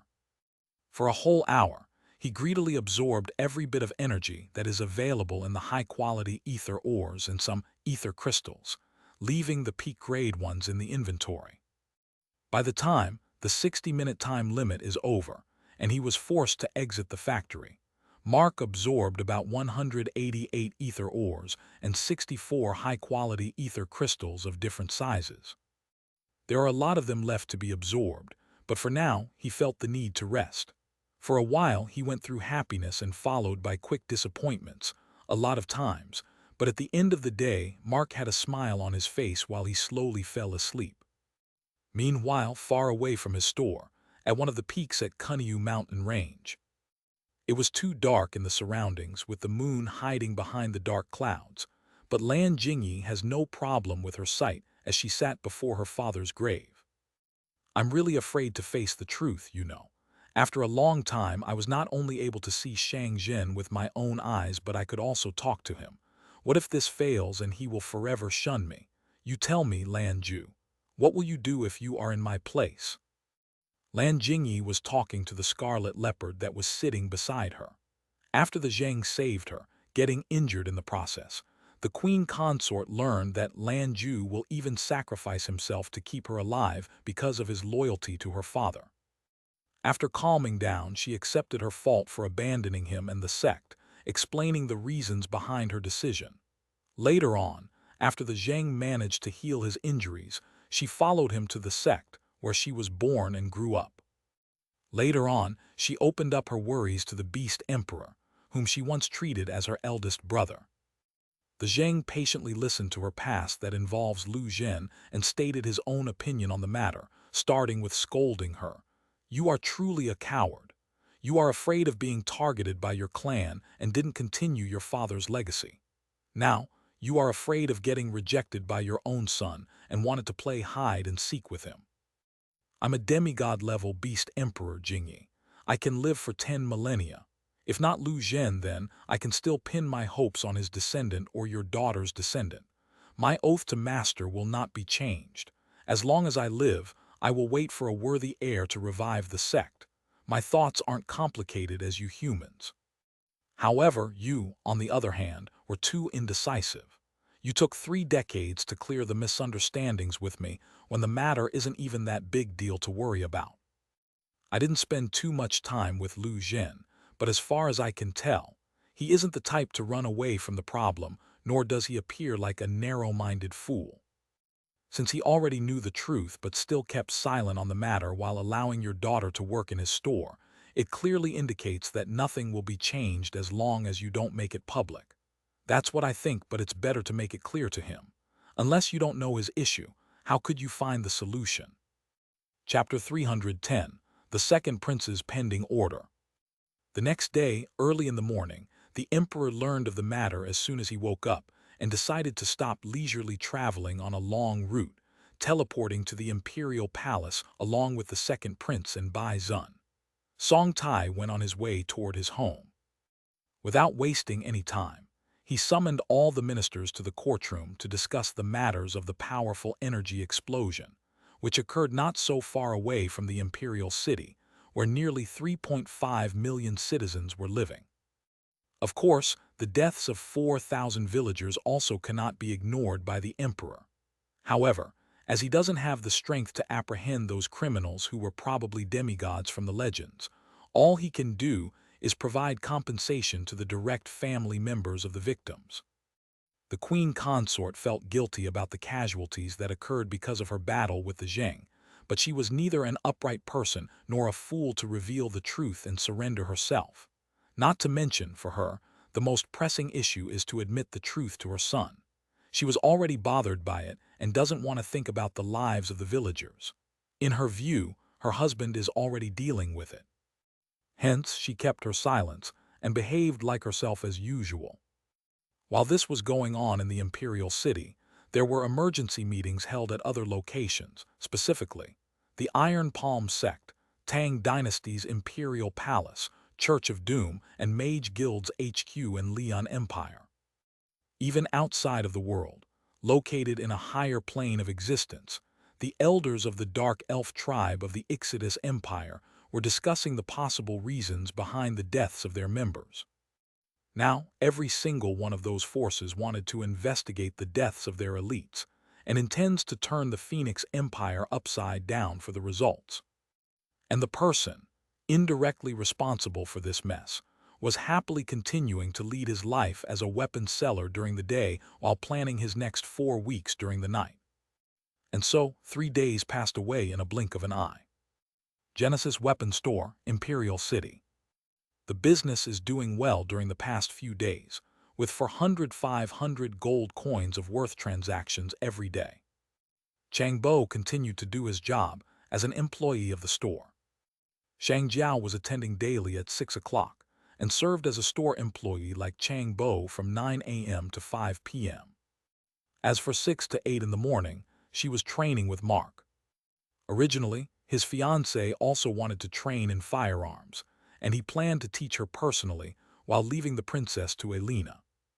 But to his surprise, Elena insisted on training Song Yue, reasoning that her precise techniques will hurt the ego of a six-circle realm expert and an imperial princess like Shang Jiao. Mark bought Elena's excuse and handed her the training of Song Yue, disappointing the latter. Meanwhile, the Lin clan's heiress once again resumed her sword practice with Alan. With the training ground quite big, all 3 parties were comfortably doing their own thing without getting in the way of the other 2. Like the past 3 days, Mark returned to the store after finishing the morning training with his sister. The store was opened at 9 o'clock, and he became busy creating the weapons, leaving the operations of the store to his companions. As Mark was going to upgrade the system soon enough, he thought it would be better to load the storage chamber with the firearms and bullets. Because of the time-consuming process of creating 9 bullets, he stopped working on them for the moment and focused on creating bigger ones like the 7.62, which he could create in bulk. This move can make him lose a lot of customers as the majority of them operate revolvers, single-shot pistols, and semi-automatic handguns. But he can't afford to think about those losses and work on something more productive like assault rifles. It was around 3 o'clock in the afternoon. Sitting in one of the weapons chambers, Mark was in the middle of creating more AK-47s and AK-203s, increasing the stock. Knowing that there will be little to no customers at this time, the second prince visited the store. Chief Eunuch tagged along with him. Mark stopped his work immediately upon being informed by Chang Bo, and he got out of the room to meet his half-brother. Shang Wen nodded as he calmly greeted Mark. Lu Zhen, the chief eunuch, on the other hand, was all smiles as if he was in a great mood. Mark returned the greetings with a smile. Greetings, Your Highness and Chief Eunuch Yang. Welcome to Genesis Weapon Store. Without wasting the time with unnecessary pleasantries, the second prince opened up the matter directly. We are here for a number of things. First, let's complete the transaction. The 1 million gold coins worth of order was supposed to be delivered a long time ago, but the situation didn't permit Shang Wen to visit the store until now. 200 panzers, 100,000 gold coins. 200 AK-47, 20,000 gold coins. 100,000 rounds, 7.62, 100,000 gold coins. 200 grenade launchers, 100,000 gold coins. 10,000 grenades, 50,000 gold coins. 100 smoke grenades radius, 100 m, 10,000 gold coins. 300 tear gas grenades affected area, 500k cubic meters, 30,000 gold coins. 100 Molotov cocktail, 10,000 gold coins. 500 rocket launchers, 500,000 gold coins. 1,000 warheads, 110, 50,000 gold coins. 100 M99, 25,000 gold coins. 10,000 rounds, 12.7 me 10,000 gold coins. Please check your items, and all of them amounted to 1,005,000 gold coins, and those storage rings are complimentary, so you don't need to return them. Thank you. Mark had prearranged everything neatly in 21 gold-grade storage rings, long ago, and was waiting to give him when an opportunity arrives. If not for the system's rule, he would have given it 6 days ago when he went to the campsite. But he can only transact at the weapons store or deliver the weapons to the door if he receives the full advance payment. Anyways, once the second prince checked the ordered items and gave the gold-grade ring filled with 1,005 gold bars, each one weighing 10 kg and worth 1,000 gold coins. This wasn't the first time he received gold bars as a payment. Earlier for the auctioned items, the emperor also paid the amount with gold bars too. So, he wasn't that surprised to see them. Once the pending transaction was over, the second prince followed it up with a new order. It wasn't a lengthy list as the previous one. It is just one line. The Imperial Palace needed 100 more light combat aircraft. The cost of the order is about 5 million gold coins and is considered the first installment of their 100 million pledge. Mark only needs 6 seconds to make them, but as he wants them to think that combat aircraft are too difficult to procure, he said that he will deliver them within 6 months of time. The second prince was satisfied with the answer and then asked about the training. Mark promised that Alan will soon visit the Imperial Palace to inform them. All right, the second prince nodded and then looked at the person beside him, Chief Eunuch Yang. Chapter 311, on the eve of Mark's departure. Your Highness. The eunuch bowed to him and then handed a platinum-grade storage ring to Mark. This contains the compensation of 2 million gold coins, 8 million gold coins worth of money, and 7 million gold coins worth of ether crystals and ores. And His Majesty has also sent a semi-divine grade item as a token of gratitude. Along with the storage ring, the eunuch also handed a scroll to Mark. It is a formal letter from the Emperor, not something to be paid attention to. So I heard that you are leaving the city for a while, my sister told me. The second prince sat down for a casual talk, knowing that Mark won't be around for the next 4 weeks. Mark glanced at Shang Jiao and then nodded. It's been a while since I have constantly been working, and Song Yue was also feeling bored by staying at home all the time. So, I thought it would be better to take a long vacation. Both of us and Mr. Black Knight were going on this trip, Brother Wen. Song Yue joined in the conversation to support Mark's statement. In reality, she knew that her fiancé only spoke half-truth. The other half contained his business trip to the Western Moon Kingdom and Eastern Sun Kingdom, with another expert tagging along with them. However, if she had to be honest, her feelings were rather mixed. On one hand, she wanted just the two of them to go on the trip without any unwanted third wheel. Lately, she came to love the moments when they were chatting together about normal things. On the other hand, she was conscious of the fact that she sees Mark as a man, not a sibling or something. Since a proper relationship has yet to be established between them, there was this thin, invisible wall between them. Anyways, back to the conversation. Shang Wen talked about the developments of the new firearms division that the Imperial Army has implemented recently. Hundreds of civilians were recruited from outside the army and were currently being trained in usual physical exercises and tactics. Mark promised that he can supply the needed ammunition and equipment in time as long as they aren't 9 caliber. He also made an informal request of procuring huge amounts of plumbum, lead, and brimstone, sulfur, for the increased production of a weakened 9 version. Shang Wen was elated upon learning that these new ordinary bullets will only cost 4 silver coins and will even cost much lower if he provides the raw materials.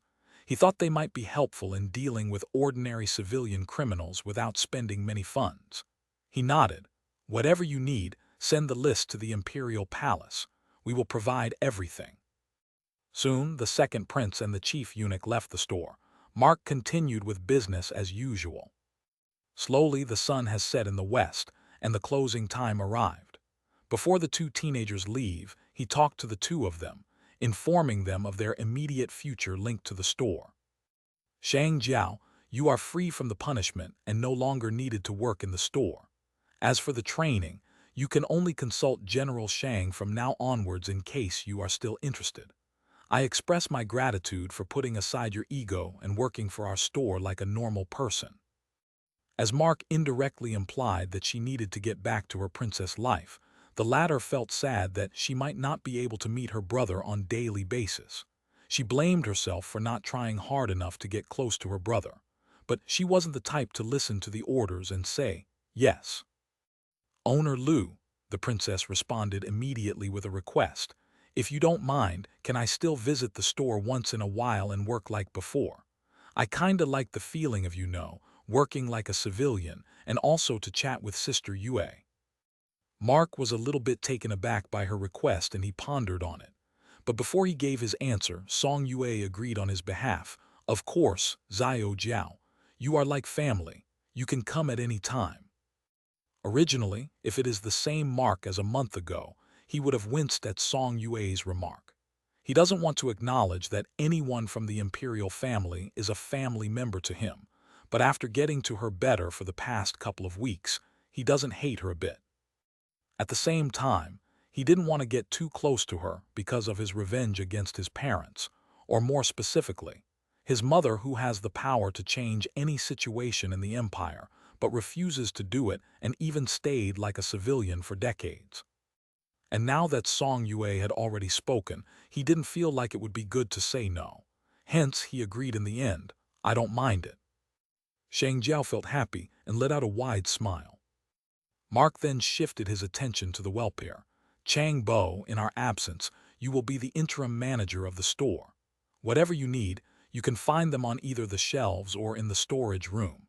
If any weapon isn't available, you can take it as an advanced order in case the customer would wait for our return."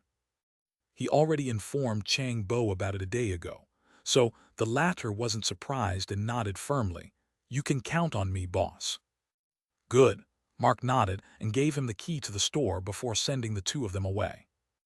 Once they were gone, he then instructed the androids. "Elena, you can work on the restaurant business. I know that 100,000 gold coins will be more than enough to buy the store and procure all the necessary ingredients for a whole month, but still, make sure to spend it wisely." Affirmed, big brother. Elena nodded with a smile. She was determined to make her restaurant business a strong competitor to the leading restaurants in the city. Mark then looked at the other android. "Alan, I want you to search for your own hobby, looking for the things you like to do."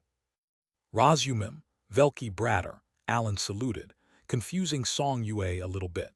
From time to time, she observed that Alan would speak in a different language using a strange accent, often making her wonder whether it is some sort of ancient language Mark learned from his mysterious friend.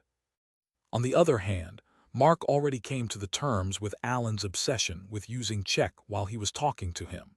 He actually liked to hear his mother tongue from the android and let him do what he wants. Anyways, the night passed away and dawn arrived.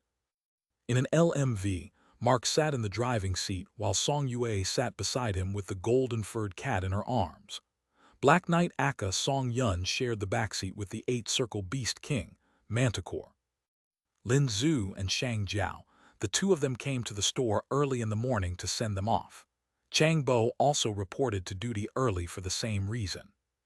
Once the vehicle disappeared from their sight, Lin Zhu looked at Alan.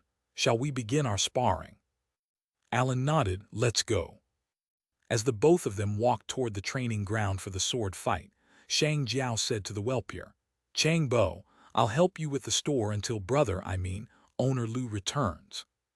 "Thanks a lot," Chang Bo bowed slightly with a smile on his face. Chapter 312, Soul, the Organization of Assassins. Around 3:50 p.m., somewhere in the busy street of the slums, located in the outer sector of the imperial city, two men disguised with masks and hoods entered a seemingly ordinary-looking inn named Chengwang. One of them pinched his nose and expressed his disgust as he looked around the place. "This place is stinking so much. Are you sure we came to the right place?"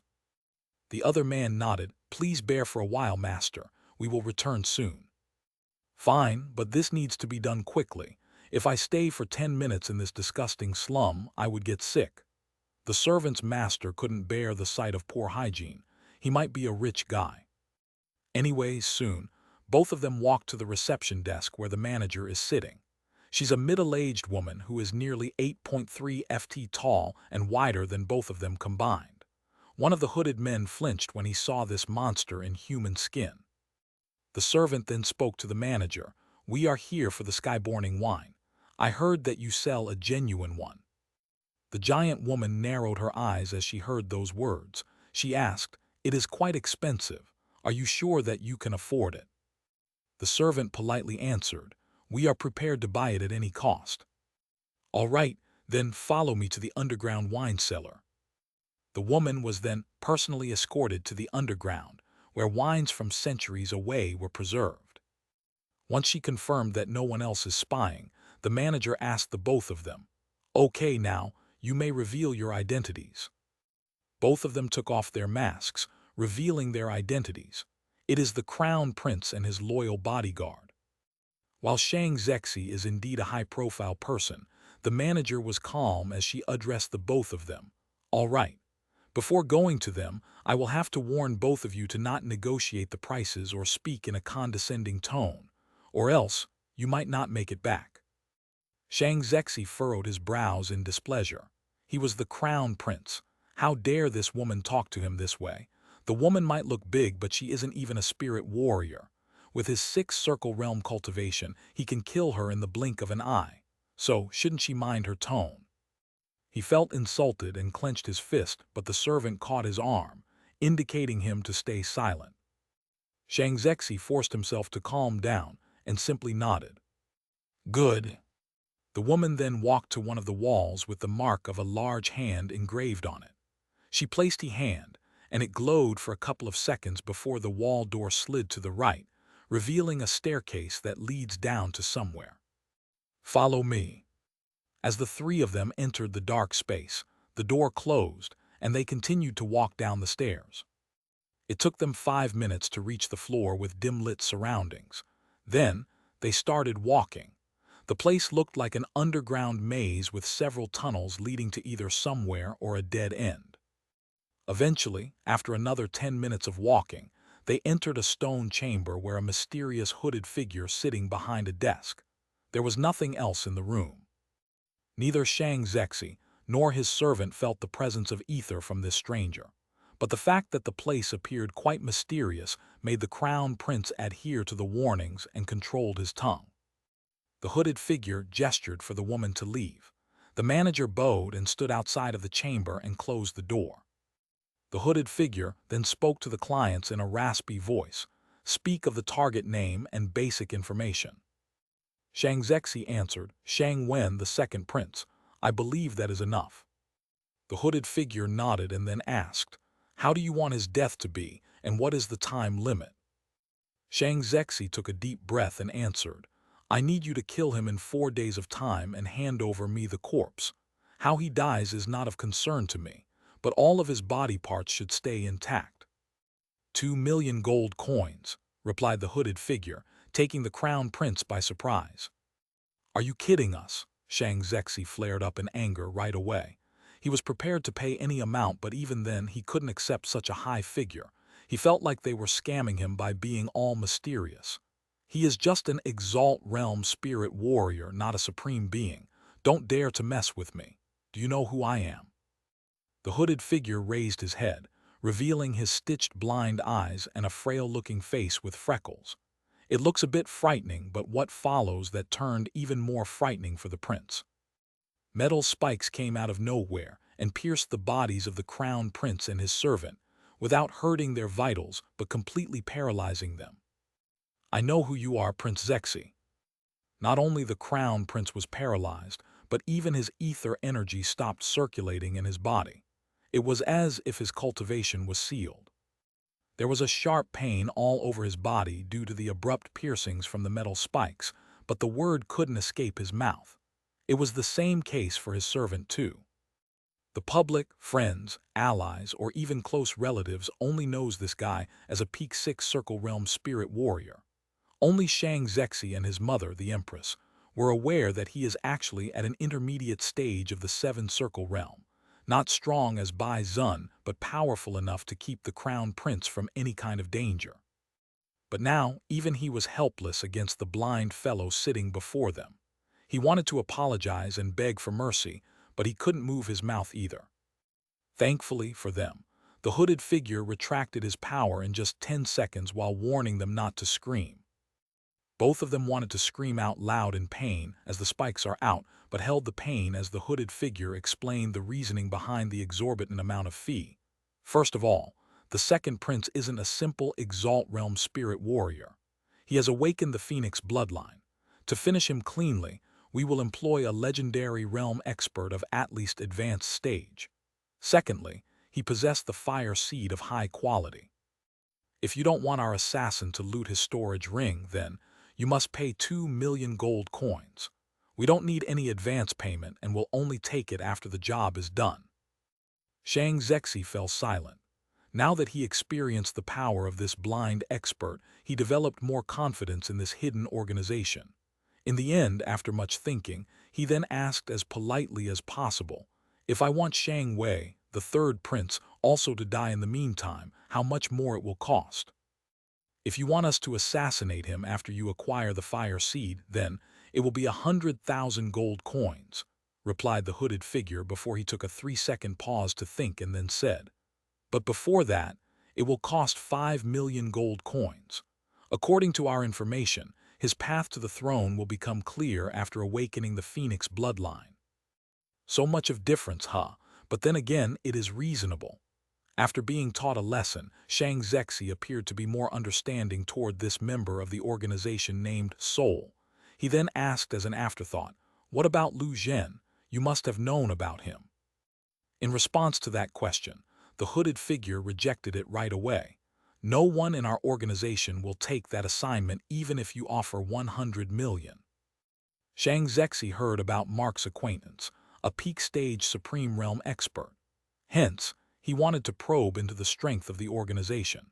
As the blind fellow said that the organization lacks the capability to take out Mark, he wondered whether he should put aside his ego and befriend the weapon seller. Putting away his thoughts, the Crown Prince said, "I guess we will talk again after this job is done." "In 4 days, you will hear the news of Shang Wen's death," replied the hooded figure. Soon, the Crown Prince and his servant left the inn, returning to the imperial palace by taking a roundabout way to hide their tracks. Chapter 313, Mark's first stop, the city of Lunaris.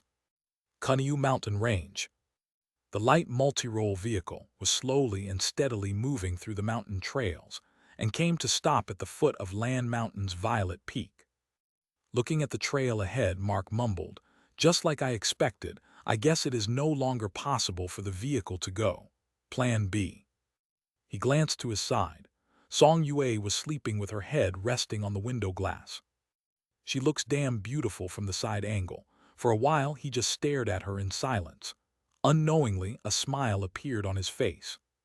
However, it didn't last long as he heard a couple of knocks from behind. Mark turned his head, but he couldn't see the Black Knight because of the monitor and all the other wirings in the middle. Mark slowly opened the door without disturbing Song Yue and got outside. He opened the door and looked at the sleeping Manticore and the Black Knight. He first spoke to the Black Knight in a low tone, "We will wait here." The Black Knight replied through his usual writing in the air with ether energy, "All right." Mark then woke up the Beast King, giving it some real work for the first time. Since its loyalty toward him is still 38%, he had to talk with it beforehand. And the Manticore understood as soon as it woke up. Mark pointed at the top of the peak, "He is there." Baltro got out of the vehicle and flapped its wings to the graveyard located above at the peak of the mountain, carrying Mark's message to Zhang. Before the Zhang beast left his place, he also talked about this trip, but didn't tell the time as he wasn't sure whether the second prince will visit the store after 3 days or 7 days. Whatever the case, the Beast Emperor has already agreed to his plan, and the moment he met with the Baltro, Lan Ju understood that it is time, and he didn't even bother to ask the Manticore about its identity. Lan Ju scanned the surroundings and found Mark's position immediately. After saying goodbye to the graves, he followed the Manticore back to the vehicle. The five-seater vehicle's strange appearance surprised Lan Ju at first, but the latter also knew that there was nothing ordinary about Mark. So, he tried adjusting to the situation and went on with the flow. "So, where are we headed first, Lu Zhen?" Mark answered, "We'll go to Lunaris City to meet King Shen Nu. From there, we'll sail in the ship." Ship? Lanju was curious to know what Mark is planning, but he wasn't the type to dig into the details just to satisfy his curiosity anyway. "Okay." As he nodded, Mark asked the Manticore to shift to the fifth seat behind the left backseat. As for the space behind the right backseat, it was allocated to the storage chamber. As Lan Ju entered the vehicle and took his seat, he became more confused about the wirings, control systems, and the monitor that is displaying the outside world. He felt fascinated yet confused at the same time. Nevertheless, he didn't question anything and just said hello to the other passenger beside him. Song Yun was already uncomfortable with a legendary realm beast king sitting beside him. And now, there was even a stronger expert sitting beside him. When he heard the news of a mysterious Supreme Realm expert who helped Mark in defeating the lava golem a few days ago, Song Yun thought that this guy might be the same. But what is he doing at the land sect of the places?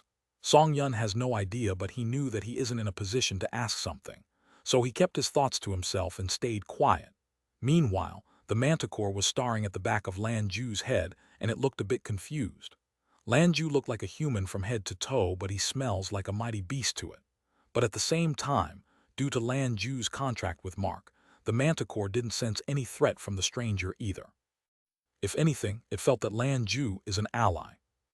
Mark got back into his seat and started the engine. Taking a deep breath, he thought, "Okay, adding with the suit and the new skills, I have enough protection now. Let's think about the next breakthrough a month later. I don't need to be in a rush. Elena will take care of Feng Wu's matter. I just need to spend these 30 days wisely." Opening the stat panel, he proceeded to click on the upgrade. Ding, the system will be upgraded from level 3 to level 6 and needs 30 days of time. During this time, all the system's functions will be turned off. Proceed. Yes. Ding, the system upgrade has started. With the required things stored in his platinum-grade storage ring, which was earlier given by the second prince, Mark doesn't feel like he would miss the inventory function. So, the impact this upgrade would fall on him will be negligible.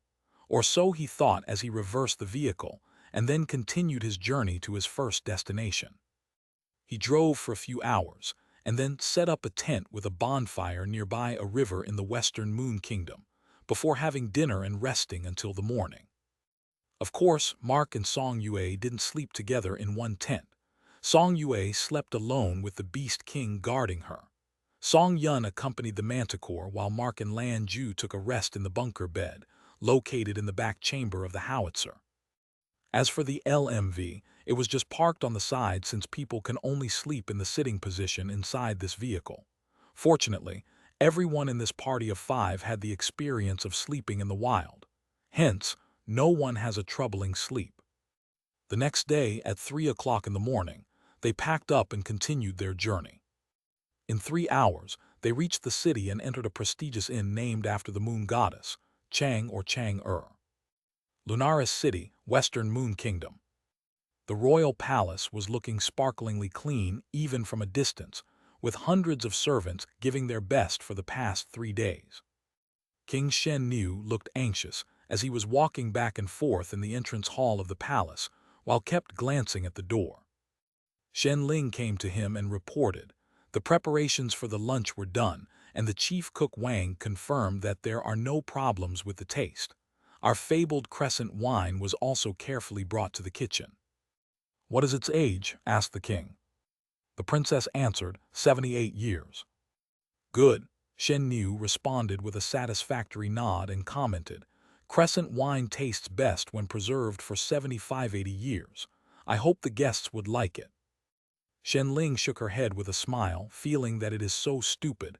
"Baba, my husband doesn't care about such things. You don't need to be too nervous." "Your husband?" The king glared at her. "I have yet to talk to him about it, and you already decided that he is yours.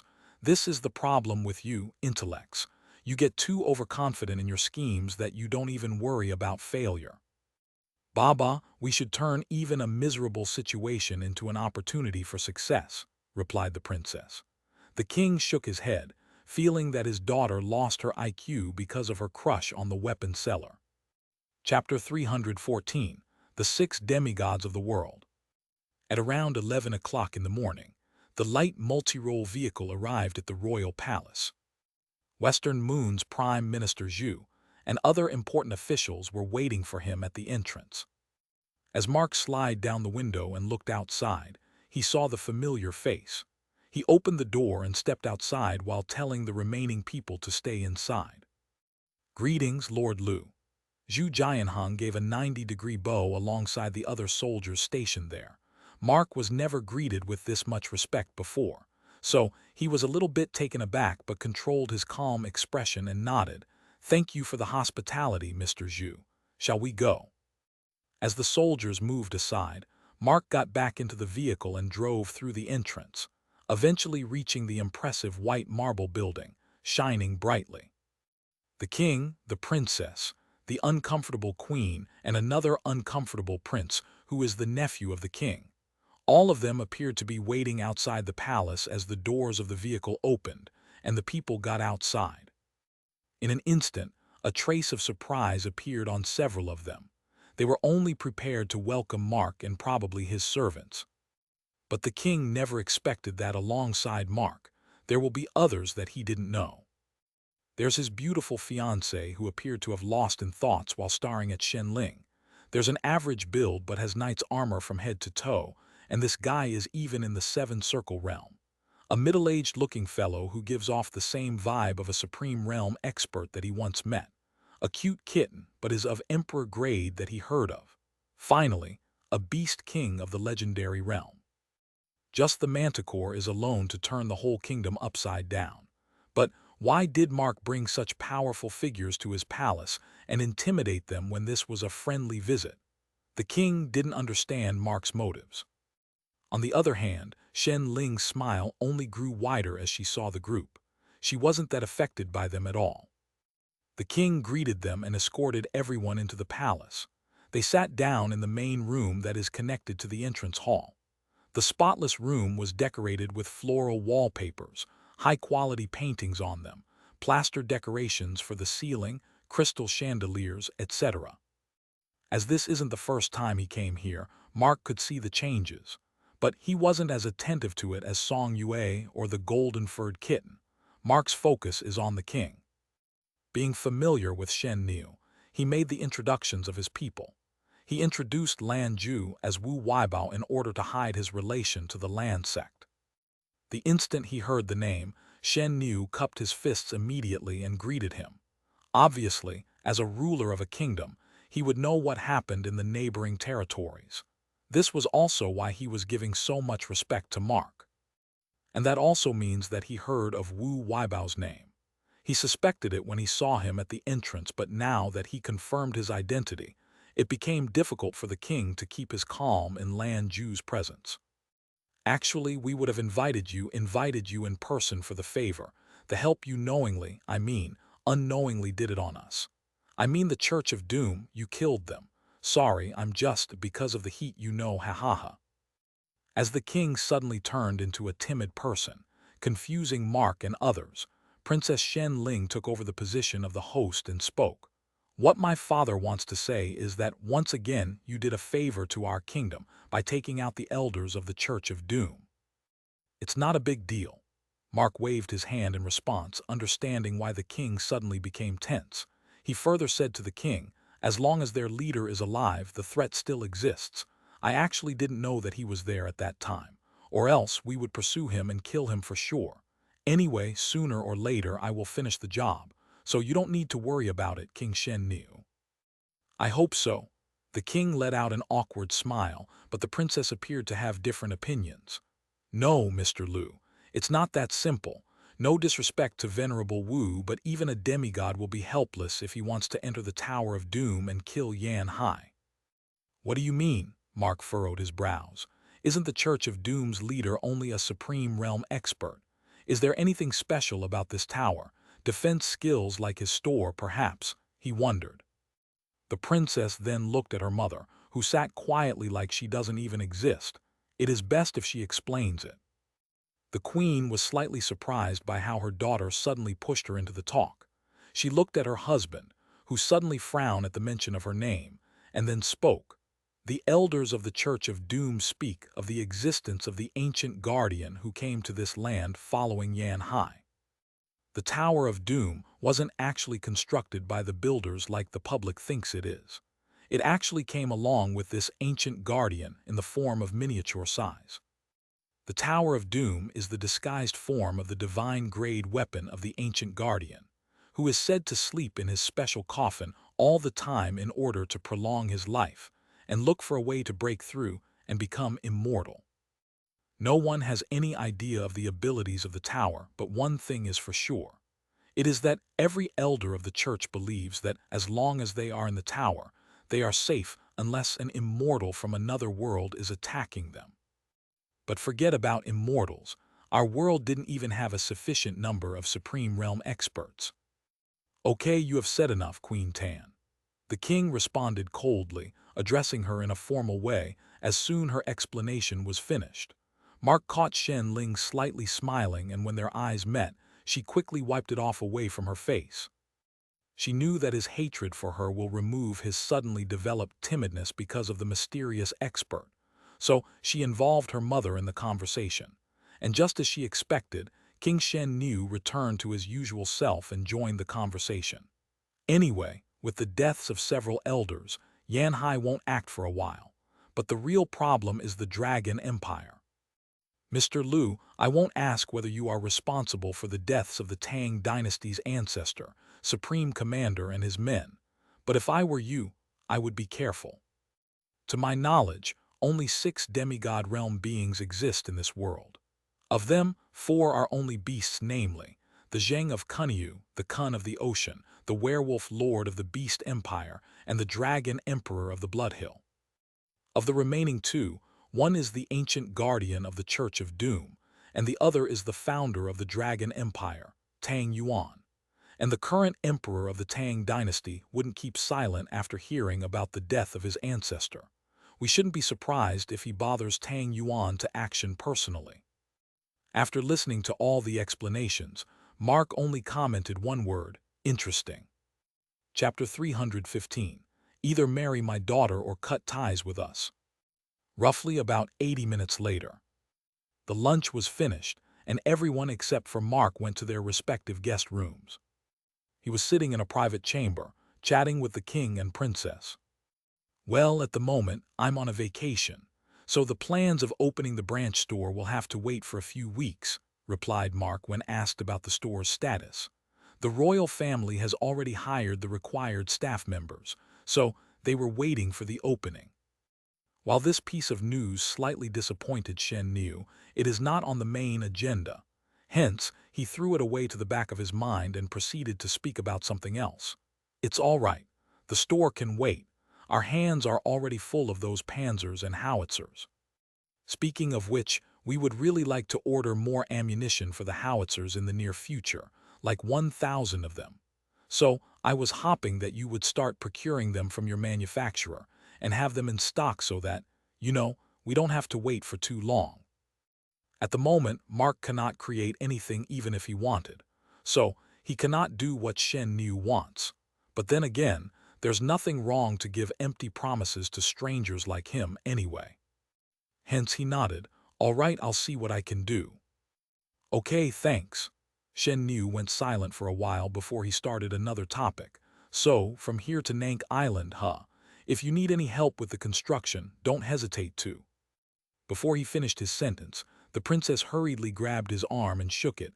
Baba, don't stall the matter. Mark looked at her and then observed her father. The king looked like he was suddenly being bothered by something. What is it, King Shen? Mark asked. It's nothing, how the world is, people doing marriages, some people love each other, some people get arranged by their parents. Emperor Shang married 4 times like that. I, on the other hand, married only once because I thought I can only marry the one I love. In the end, she turned out to be an evil witch who plotted behind my back." As the king was stammering about whatever comes to his mind while trying to slowly get into the matter, the princess interrupted him once again. "Baba, shall I do the talking?" "No way." The king almost raised his voice as he rejected her idea. "It is inappropriate." Mark started to wonder what they are getting at. What is inappropriate? Taking a deep breath, Shen Niu turned serious as he spoke. "Lu Zhen, I will be straight with you. I want my daughter to be married to the fourth prince of the Kun Empire who has the highest possibility to become the emperor. However, she has taken a liking to you and wanted to marry you instead." She wants to marry me." Mark was taken aback and looked at the princess, who then nodded. "Yes, that's true. I believe that you are the perfect spouse for me. But we have only met 2 times until now. She knows nothing about me at all," thought Mark as he heard her words. He didn't expect the princess to fall in love with him. He couldn't help but wonder whether it is because of his actions that saved her father or something. In old fairy tales, it usually happens like that. Whenever a princess or her parents get saved by a strong and good-looking protagonist, she will fall in love with him. But then again, his impression of her so far tells that she might have decided to marry him because of his ability to kill supreme beings. Mark was about to ask her the reason, but the king decided to continue to speak his opinion on the matter without giving him a chance to react. "Usually I won't have an issue at all. After all, you are a young man, a high-level spirit warrior, and possess the strength to protect my daughter from all the harm. As a bonus, you have a good appearance too. Hence, I wouldn't have to worry about my granddaughters if there will be any. However, the problem is that you have made an enemy out of the Dragon Empire that we cannot dare to offend even in our dreams. As far as I know, the Tang dynasty bore grudges very much, and once they figured out that you are behind the death of their men, they will not only try to hunt you down but also your friends and family. You are strong, so they might not be able to do anything to you, but we are different. There isn't one legendary realm expert living in our kingdom. I'm aware that you did so much for us, but I'm a king, and my priorities should always lie with my people. To some extent, my daughter. This is why I cannot agree with my daughter." Mark didn't understand a thing that Shen Niu was trying to convey. Was this king requesting him to not love back his daughter? If that's the case, it isn't a big deal as he doesn't have any feelings for her. However, Mark wants clarification. Hence, he calmly responded with a statement. "Just be precise, King Shen. What is it that you are implying?" The king took a deep breath once again and spoke. "Based on the current situation, I can only ask you to choose an option between the two. 1. Marry my daughter and make the Western Moon Kingdom your home. In such a case, we will be behind you in every decision you make. Your friends will be our friends and your enemies will be ours. 2. If you aren't interested in this proposal after today, please stop having any personal contact with either me or anyone from our kingdom. I'll marry off my daughter into the Kun Empire and seek their protection from the Church of Doom. I'll compensate you for the store branch you were supposed to open here. And I ask you to exchange Nank Island for the island of Fujian, which is a bit far away from the rest of the territories, but is 5 times bigger. The island also has about 12 islets around. All of them will also be yours. However, we won't completely cut off our ties. It's just that if we ever need weapons, the Kun Empire will act as the medium. This is the only for the survival of my people." I see. Mark easily understood the reasoning behind those 2 options. A business relationship could easily be broken by interests, but not the relationship through marriage. In a business relationship, he won't have any responsibility towards Shen Niu or his people, and can abandon them at any time even if the Dragon Empire or Phoenix Empire attacks them because of him. But if he marries her, then it will be sailing on the same boat. Fortunately, it isn't difficult to make this decision either. While Mark wanted to use the Western Moon Kingdom to either form an alliance with the Western Yan region or annex it after Feng Wu claims it, he can work it out even without their assistance. Not to mention, he doesn't lack customers. Understanding the situation, Mark replied calmly, Thank you for being honest. I'll also be straight with you. I have a fiancée already and I promised her that I'll give importance to her opinion. I cannot marry anyone else unless she was comfortable with it. Secondly, Princess Shen was barely an acquaintance who I met a couple of times. I don't know anything about her, nor does she know anything about me. So, I'm not sure whether I'm comfortable with the idea of marrying her. Since the king was clear on cutting personal ties with him completely before they even began, Mark decided to make it easier for him. Not to mention, he was getting a better end of the deal even with rejection. He doesn't know where Fujian is, but if it is 5 times bigger than Nank area, 2 km, then he might as well build a small town there. No strings attached, and he can develop a base along with a manufacturing facility. Since they will be cutting off ties, Mark decided not to mince his words and directly talk about the island of Fujian. But fortunately, or unfortunately, fate has other plans for him, and he realized it soon enough. Before he expressed his wishes to know more about Fujian Island and its islets, Shen Ling intervened in the matter for the 3rd time with a comment. But Song Yue has already given her consent to our marriage, though. And this time Mark was the one who was affected by it. He got up from the seat, shocked by her comment. When? Shen Ling calmly answered, a few days ago, after the auction. As for our relationship, we can first get engaged and then get familiar with each other. Also, I don't have any romantic feelings for you either. I wanted a marriage with convenience with you, just like all those ladies from noble clans or wealthy households marry into other households. Give me 5 minutes of your time, and I'll convince you that this marriage will surely bring benefits to each other. Shen Ling was trying to remember all the parts of her proposition that she was about put forth before Mark, but the latter's mind was stuck on her first sentence itself. After the auction, did it happen when I send her away upstairs while dealing with the transactions? Mark remembered Shen Niu left the store quickly when he was supposed to wait upstairs. Chapter 316. Is Mark in love with Song Yue? It came as a shock to him that Song Yue had not only agreed to this marriage beforehand, but she didn't even tell him about it. It's tough for Mark to believe it, as his fiancée isn't the type to scheme behind his back. He liked her because of her honest and kind nature. Mark felt betrayed. He didn't want to stay at the place any longer and wanted to meet her. Not commenting on Shen Ling's earlier statement, he spoke to her father. King Shen, please excuse me for a minute. We'll talk again on this after a while. In response, the king said, Look, Lu Zhen, I really respect you, so I'm explaining all this to you. My daughter is already 26 years old. It saddens me to send her away when we just reunited, but the world isn't that forgiving for the lady, especially if she is of the royal family. The higher the age of an unmarried woman, the more people think that she has some kind of defect.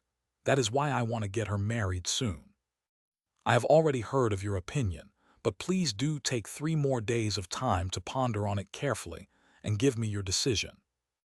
All right, Mark didn't care about his words at the moment. His mind is on something else. He left the place and went to the guest section with the help of a soldier. He wants to confront Song Yue on this matter right away. Meanwhile, inside one of the rooms, Song Yue was sitting on the bed with a scroll in her hand. She looked like she was in deep thinking. Knock, knock. The knocks on the door brought her to reality, and she hid the scroll back into the storage ring and spoke loudly. Yes, please enter. The door was opened and she saw Mark. His usual bright-looking expression was gone, and he looked like he was quite frustrated. He closed the door and then walked toward her.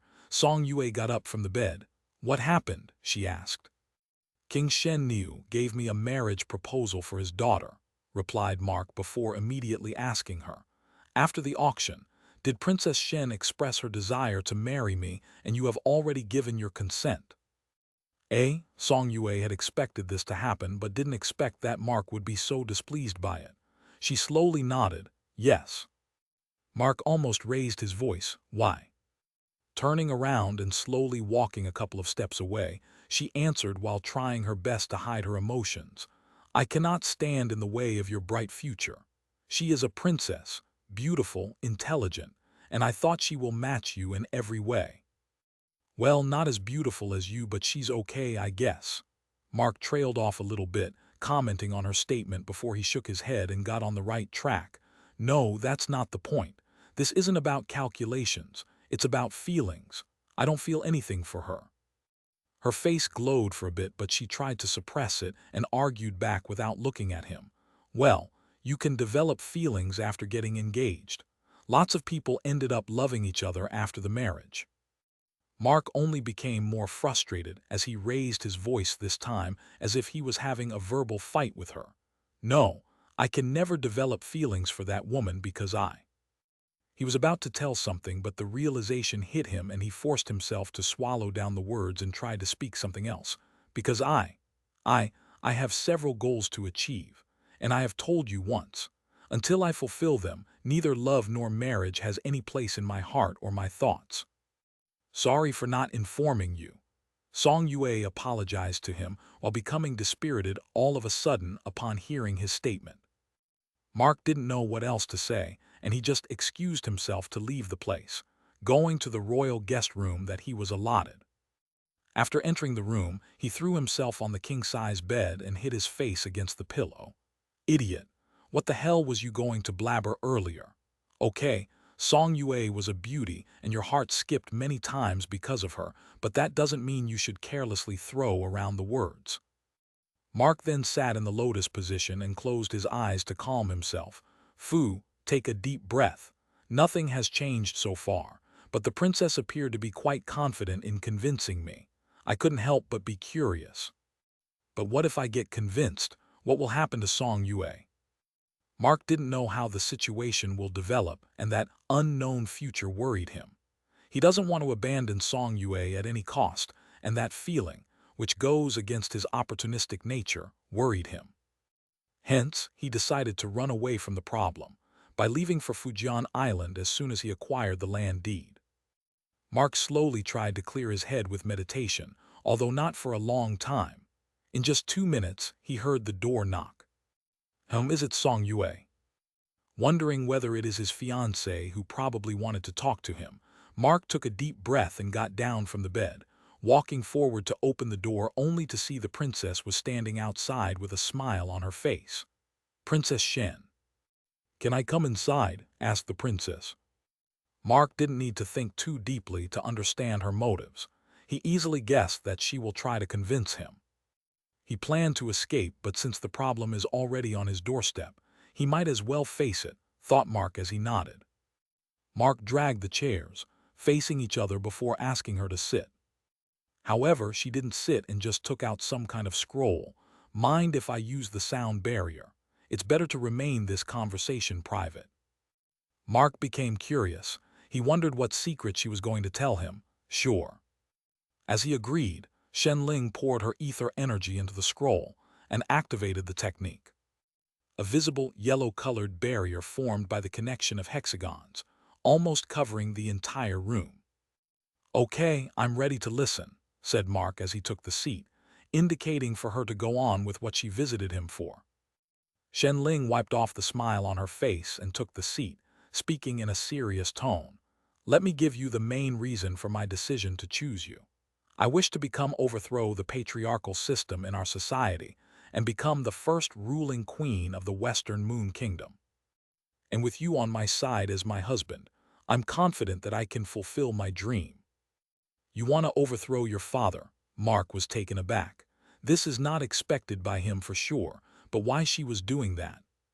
Was she perhaps angry with the fact that her father is trying to marry off to the Kun Empire's prince against her wishes? He wondered. Chapter 317.1 Shen Ling's Scary Analysis, Part 1. Fortunately, his suspicions turned out to be false as she explained. No, my father is willing to hand over the throne to me, but he doesn't have the power to face the rebellion from the society. It was because of this decision that I fought to buy the 1,000 panzers and purchase rights for howitzers. But they can only be used to suppress the rebel elements.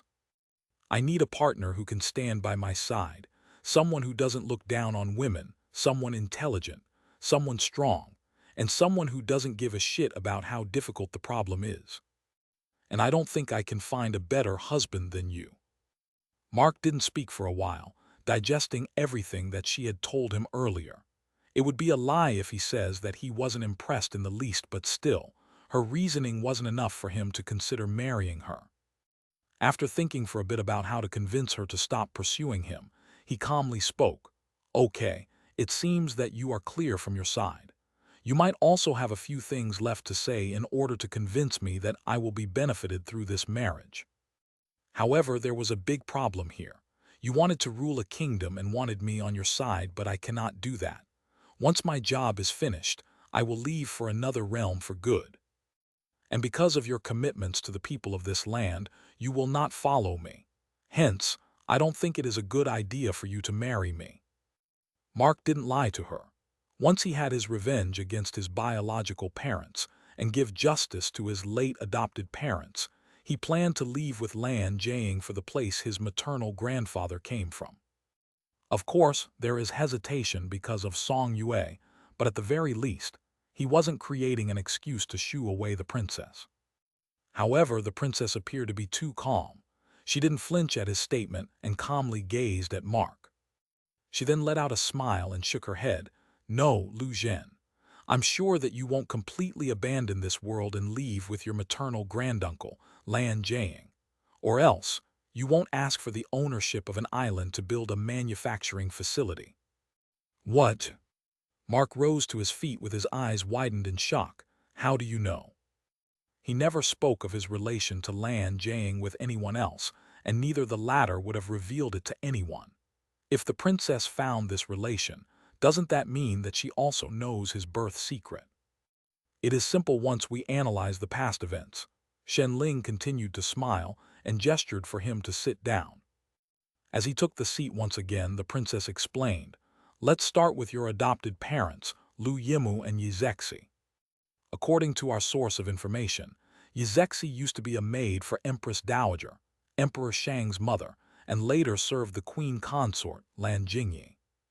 At that time, her husband, Li Yimu, was an apprentice of Master Blacksmith Wan. He was a civilian without any ether energy. He neither had any background nor any education. And yet, all of a sudden, he was given the position of the village chief, that too in a place which was hundreds of kilometers away from his hometown. The official story is that Empress Dowager was too happy for her daughter-in-law that she gave her former maid a present in form of appointing the latter's husband such a position.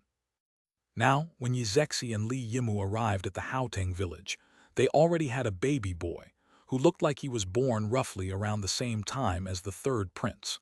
So, that means Yizexi was pregnant when she left the service of Emperor Dowager. However, married women cannot serve as maids for the imperial family.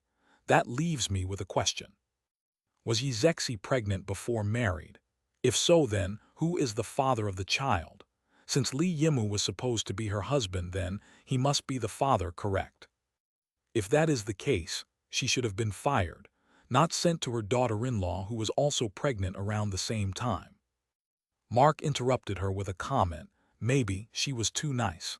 You know, my mother served the Empress Dowager for years, so I guess she repaid the favor." "It's possible. That thought occurred to my mind at first too, and I stopped my research." Shen Ling nodded in agreement. However, her explanation has yet to reach even half. She continued, "But then I saw you unleashing the freezing technique on that day." Shen Ling reminded Mark of the day he showcased the absolute freezing technique to the good elder from the Church of Doom, Guya, who is on the side of good. "I knew that you had ice abilities.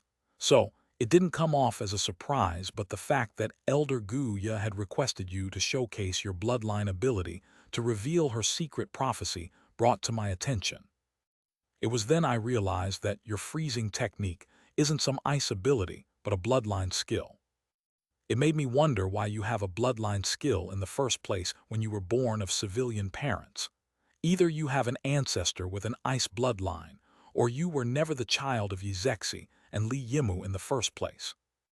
Now, it isn't any secret that Princess Shang Jiao was an ice ability user and known to possess Blizzard Pegasus, which she inherited from the line of her maternal family. You had an ice ability bloodline skill, have similarities with Lan Jiangxin, born on the same day as the third prince, and grew up as the son of the woman who happened to work at the imperial palace.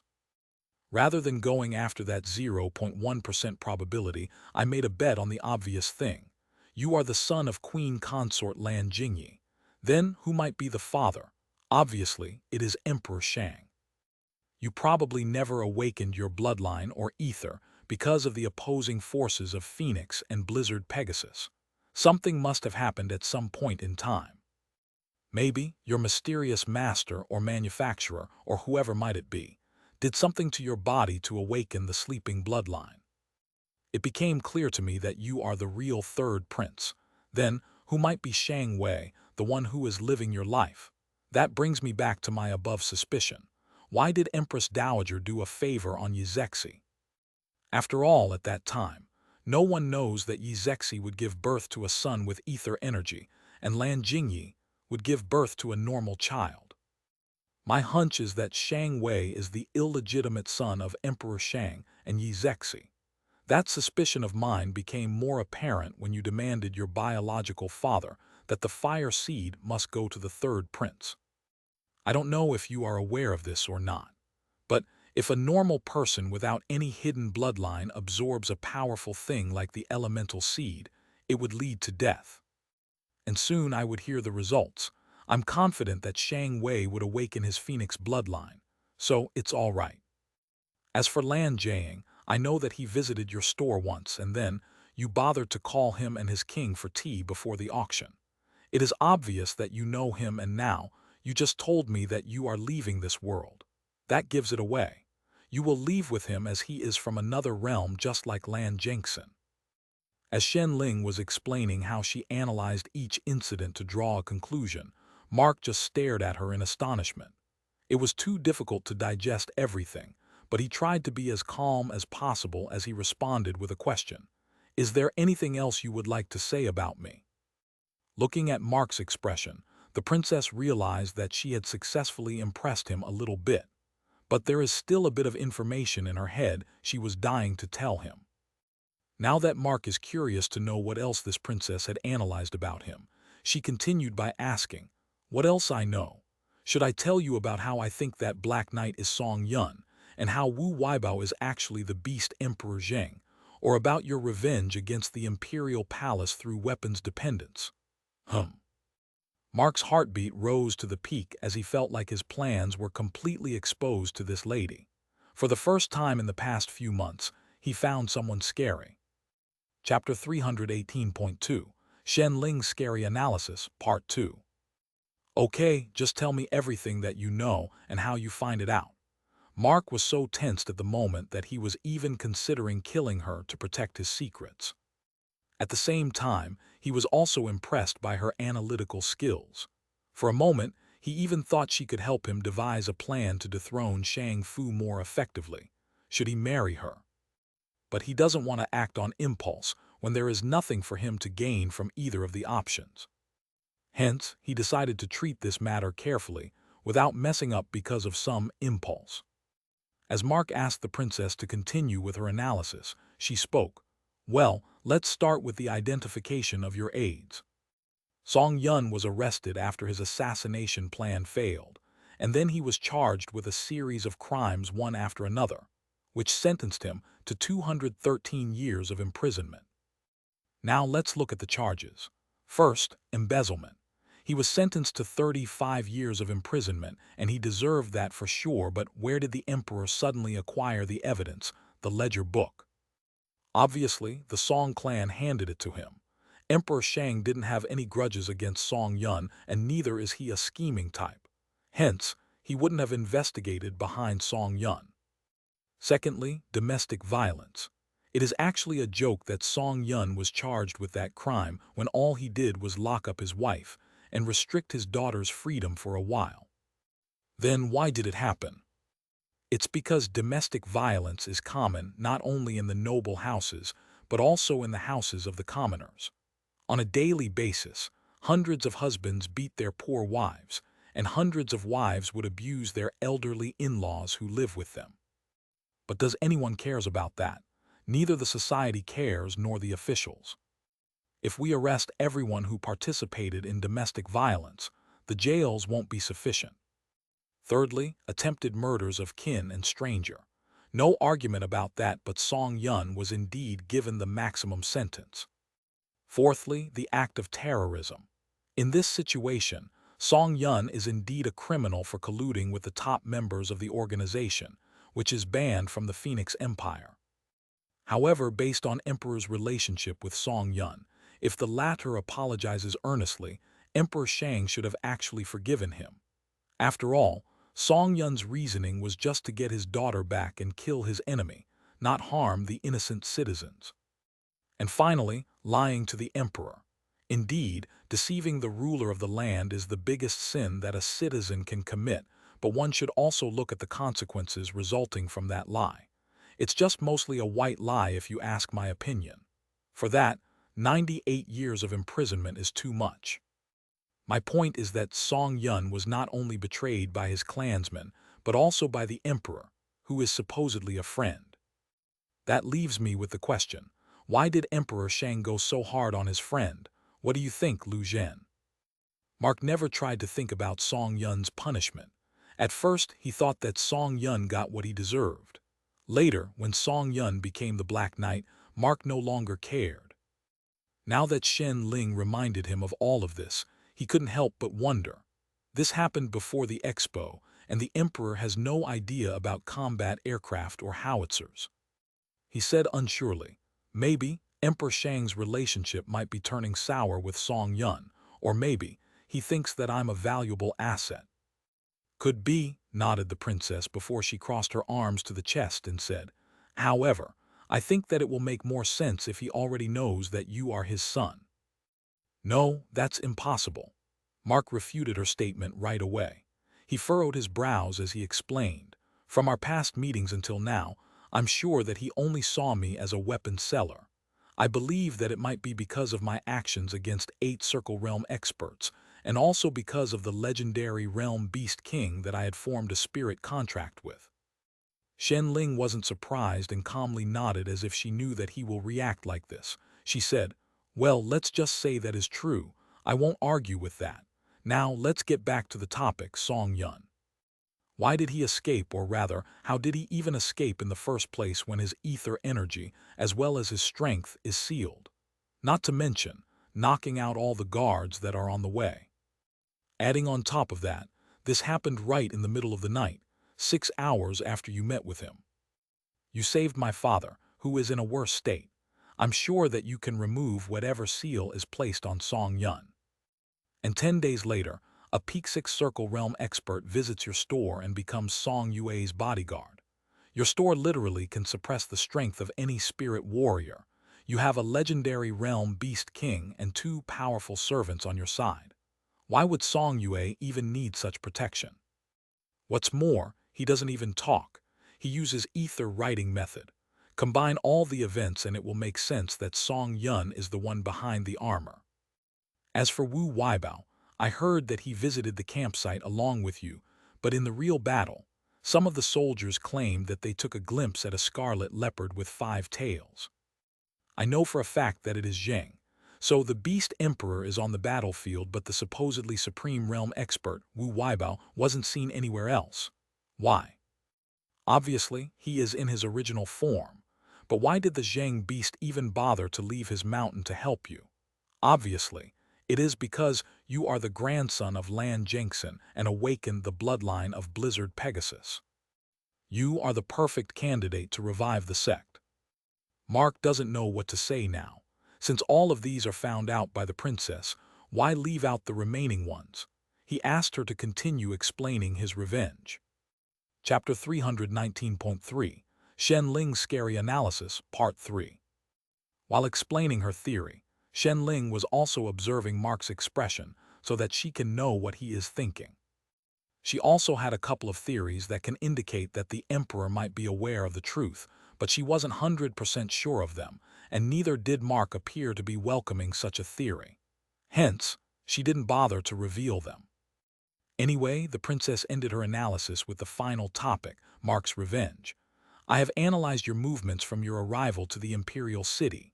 First, You acquired a store then, slowly lived the life of an ordinary weapon seller but sold unique weapons called firearms. Then you get into a fight with the Song clan, and you acted on an impulse, showing off the power of your battle vehicle. After that, you traveled hundreds of kilometers just to kill the Cerberus, showing off your own power and impress the second prince. Right then, you picked up a fight with the Sui clan, causing a lot of destruction, this time, showing off the power of your helicopter and missiles. Then, you showed off the power of the helicopter in front of everyone in the public trial, defeating Song Yun fair and square. I wondered why you did that when you can easily defeat him through your fists. At first, I thought you probably didn't have real strength in the first place, and you probably used some kind of powerful enhancement pill or potion to improve your strength temporarily and defeat the Cerberus. But on the day of your engagement, you clearly defeated an 8-circle realm expert with a skill of yours, so that means your strength is a real deal. So, were you toying with Song Yun and other opponents in the past? I'm not so sure about it, but when I saw the rate at which how you release your new weapons to sell, I realized something. When you first arrived, you only sold single-shot pistols.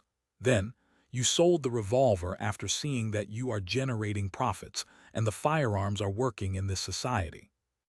Eventually, the number of weapons and their firepower improved exponentially, as the Imperial Palace is frequently buying more weapons.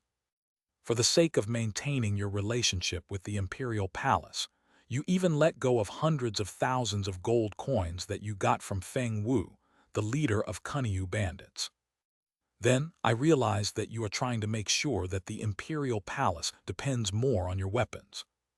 And that explains my revenge. Mark found a lot of inconsistencies in her latest analysis. Her conclusion might be correct, but the way she connected with the things that happened with him to reach such a conclusion was wrong. Some of his acts weren't just because he is impulsive or wanted to show off. It is the result of the system's emergency quests and their hefty rewards. For the first time since she started to show off her scary analysis, Mark felt like he can breathe properly. His mood recovered a bit upon realizing that even an intellectual like her isn't that perfect. However, he cannot ignore the fact that she somehow found the truth. Either way, as he intended to see it until the end, Mark patiently listened to her. Meanwhile, Shen Ling was slightly surprised by the sudden smile on Mark's face, but she didn't dwell on it for much time and proceeded to explain. If you know the truth, then, it is obvious that you will be angry at your parents, especially your mother for switching you with the other baby, all because you weren't born with ether. But your actions don't make sense. Logically, you should have sold those aircraft and other powerful weapons to enemy states like the Leon Empire, but ever since your first contact with the second prince, you are just empowering the Imperial Palace. It clearly states that you wanted the Imperial Palace to completely depend on you. You wanted the Emperor and every powerful person with authority at your mercy. And I see that your plan is working quite well, if I guessed it right. You showed the palace that you are personally stronger than their top experts. You displayed the might of your firearms. With the Beast King, you displayed the might of your support. Finally, with Wu Weibao, you showed that you also have powerful allies that the Emperor cannot dare to offend. So, everyone will try their best to keep you on their side. I just don't understand what you plan for their future, though. I feel like I missed several things, and there might be a few inconsistencies as I took the highest probability route. But once I covered all of that, I will be able to come to a more detailed conclusion. Anyway, what do you think of my analysis so far? If she had revealed one secret, Mark would use some excuse. But now that there are several things that he heard one after another, he didn't want to explain himself to her, and neither did he plan on admitting the truth. Without commenting on her analysis, he simply responded with a question. If you know that much about me, then what will happen if these truths will come out? What do you think? It appeared that Shen Ling was also prepared for that question too. She answered, well, either you will go on full rebel mode or just deny everything stubbornly. Good, Mark nodded with a fake smile and leaned forward with his arms resting on its knees. And do you believe that I won't silence you to protect my secrets, Princess Shen? The princess shook her head in confidence. No, you won't. It's because marrying me brings more benefits to you than rejecting me or killing me, and I think you can already see that. You are intelligent for sure and are worth befriending, but this isn't enough for me to marry you. Mark wasn't convinced yet, as he felt that she gains a lot more than him. If she wants to have a marriage of convenience without any feelings involved, then he should also treat this as a business. And in business, one should always look at the profits. To even open a store branch, he asked the king what he gets in return. If it is a loveless marriage, then he has to see enough returns from a business perspective. Even if she was intelligent, he could still offset that intelligence with his strength. Not to mention, the system's assistance will open when he upgrades it to maximum rank, so he might need her advice. As for the Western Moon Kingdom, if he wants to rule it, he can topple it down at any moment. His current prowess could make that a reality. And once again, the princess anticipated this exact reaction from him. Seeing that he was considering the marriage, the princess felt happy and she decided to make her next move. She rose to her feet right away and said, I knew that it might not be enough. That's why I have prepared something else that will surely convince you. Follow me. The princess started to walk toward the exit. Mark followed her. They walked for about 10 minutes, eventually reaching the treasury room, which is guarded by a team of 5 Circle and 6 Circle Realm experts. Chapter 320. Will Mark agree to marry Princess Shen Ling? Both of them entered the treasury. Mark saw millions of gold coins spread around like sand with jewelry and gems found here and there. However, they didn't impress him a bit as he had more wealth at the moment. The princess then reached a wall with a huge handprint on it as if it belongs to a giant. This is our secret armory. She introduced it as she placed her right hand on the print. The wall door slid to the left, revealing a chamber with weapons arranged on the walls. There are about 120 of them, and every single of them is a semi-divine earth-grade weapon. As Mark inspected them, he found that several of them are actually in ruby grade, which is like a high-quality semi-divine weapon. Along with that, he spotted something else. There was a common factor in every single weapon. He asked her curiously, You managed to get your hands on adamantium metal. All of them varied in percentages. Some of them have 10% adamantium, some of them have 22%, and the highest one has a 41%. But it is clear that adamantium metal is used in every weapon. Indeed, you have special eyes like I assumed. Shen Ling let out a satisfactory smile as she praised him. She then said, Yes, they are made of adamantium. Now please follow me. I'll take you to our greatest treasure. Shen Ling then went to another corner of the room, with 5 levers in different colors attached to the wall. Pointing at them, she explained, Each of these levers can be moved in 3 positions, up, down, and middle. So, there is a total of 729 possible combinations out of which only one combination will work out. The combination will be changed often, so it will be a bit tricky to open this. And if you fail 3 times in a row, the seals will be activated and the toxic gases will be released from all the sides, knocking anyone under the legendary realm. So, even if we are careful to never open this lock, can't you just destroy the wall with brute force? It looked like it is just made of bricks, asked Mark. He felt like she was bragging too much about that security. To which, the princess shook her head as she was setting the levers in their positions. But no one knows where the door really is, and no one had any knowledge about these levers. Only my father and I know about it, and we too are the only ones with access. Swoosh! The door slid to the left once again, but this time, it revealed a staircase to the underground. Come! Mark followed her to the underground cavern. While walking forward with a fire torch in her hands, she explained that this place was once used by her ancestor to escape from the palace with his family when he lost the war against invading forces. Later on, this was used by the kings and princes to go out in secret, and now it is completely sealed to anyone else because of their secret treasure. Mark's curiosity only increased. He wondered what might be the treasure she wants to show him. After making several lefts and rights for 15 minutes, they eventually reached the center of the cavern with a huge boulder sitting in the middle.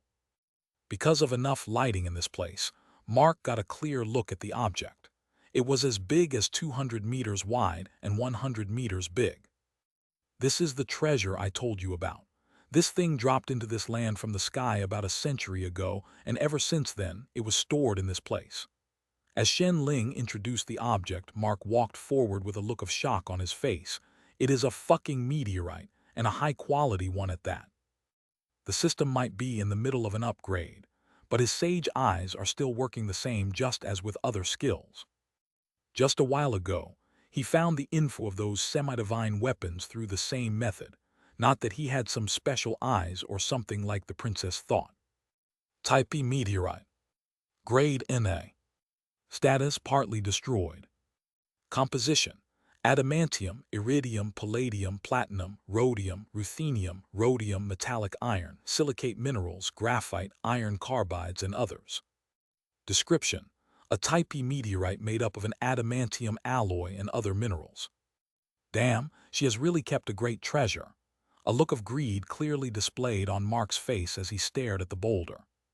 Shen Ling caught that, and she proceeded to say, "Our kingdom has a bit of a different marriage tradition from your Phoenix Empire, Lu Zhen. Instead of the groom's family, the bride's family will be the ones to give the dowry to the groom. And my father wanted to hand over this treasure to the Kun Empire as my dowry. But if you marry me, this will be yours to keep. Along with this dowry, you will naturally have the access to all the resources our kingdom has to offer. Once I become the ruling queen, every bit of this kingdom will naturally belong to you. So, I reiterate that this marriage will only benefit you a lot."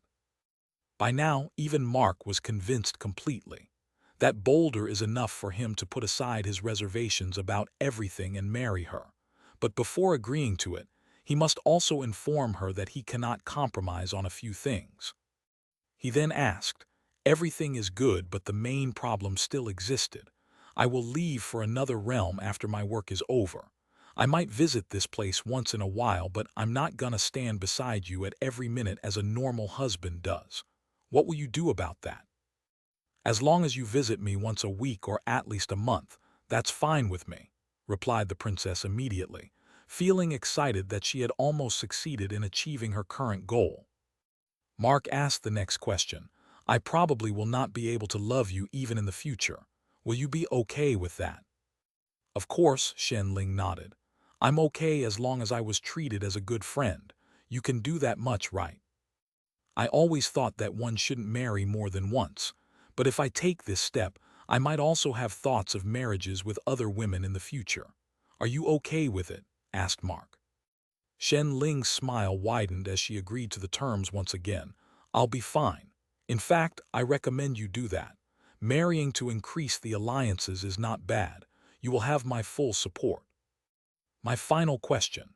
Mark turned serious as he talked about the most important matter, at least in his view. "What would you have done if I had killed you on the spot and steal this treasure for myself? My secret would be safe and I would gain the meteorite for free. Unlike earlier, I have lots to gain from this act." However, the princess didn't flinch a bit. Her smile didn't fade away from her face as she said, "If I plan to share my life with you, I should trust you with at least this much, right? If I'm wrong, then that's my fate. Well, I hope that you realize how much of a gamble I made to showcase my sincerity. If you still aren't interested, then I will think that it is my fate. After all, I have nothing else to convince you anymore." Chapter 321. Mark takes the decision. Mark stared at her for a while, calculating the pros and cons. She patiently waited in silence until he opened his mouth. "Before I give you my answer, I should tell it to someone else." Shen Ling didn't have to think hard to understand who that someone is. She told him that she will wait for his answer, feeling positive in her mind. Soon, they got out of the treasury room and parted ways. While the princess went to the king's chamber to give good news to her father, Mark went to Song Yue's room. He didn't reveal anything about his conversation with Shen Ling or about the hidden treasure, but only informed her that he was considering marriage to the princess. Song Yue's face was frozen for a moment before she turned away to hide her expression from him and simply replied, "I'm happy for you." Mark was probably still hopping for her to express her rejection so that he gets a hint that she likes him. He didn't leave right away and continued to engage in the conversation while walking toward her. "Are you really fine with this? Then, why are you looking away?" As he grabbed her arm and made her face him, he saw tears fill her eyes, and before he speaks anymore, she raised her hand to show the scroll in her hand. Mark took the scroll and opened it. This is a letter." Mark read it from start to the finish and frowned as he looked back at her. "What are you implying?" According to the letter, Song Yue's mother had returned to her maternal home, and just a few days ago, her uncle apologized to her on his knees for the betrayal from the elders and requested her to return for the sake of the dignity of the clan. After all, she is a daughter-in-law of the Song clan. In the end, she forgave him. Song Yue replied slowly while looking down at the floor, "I got this letter when you are at MT, Jizu. No matter how bad my father turned out to be, I used to feel safe by his side. You are the second person I felt like that. I know that I'm nothing but a burden to you. Still, I acted selfishly because I think I'm happy at our home. I mean, your residence. And now that I see that you have a bright future ahead, I realize that I shouldn't hold you back. Don't worry about me and take every decision that benefits your life." By the time she finished her words, tears were already running down her cheek, and she wiped them off to turn away from him. Mark stood there on the spot, stunned by her words. He came here to say about his marriage and ended up listening to something else. He turned around in a daze and left the room without responding to her words. Mark locked his door and sat on the bed, grabbing his head. Just what in the hell just happened earlier? Song Yue will leave me, but why? Isn't she happy at the store? Maybe she doesn't want to work. No, that's not it. Was she against this marriage, perhaps? No, I don't think so. After all, she is the one who gave an okay to this marriage in the first place. Then why a burden, huh? Was I too good to her that she felt that she was useless or something? Then is it my fault? I just don't want to think anything. Mark collapsed on the bed, feeling that his brain is getting heated by numerous thoughts. And when he closed his eyes, Mark started to think of his memories with Song Yue. Unknowingly, a smile appeared on his face, and it stayed until the end. He suddenly opened his eyes as realization dawned upon him. Sitting on the bed, he shook his head with a smile. "Mark, you are finished." A few hours later at the dining hall. "Yeah, I know that. Come on, King Shen. Those are trade secrets." "Really? I didn't expect Mr. Zhu has such a sense of humor, ha ha ha."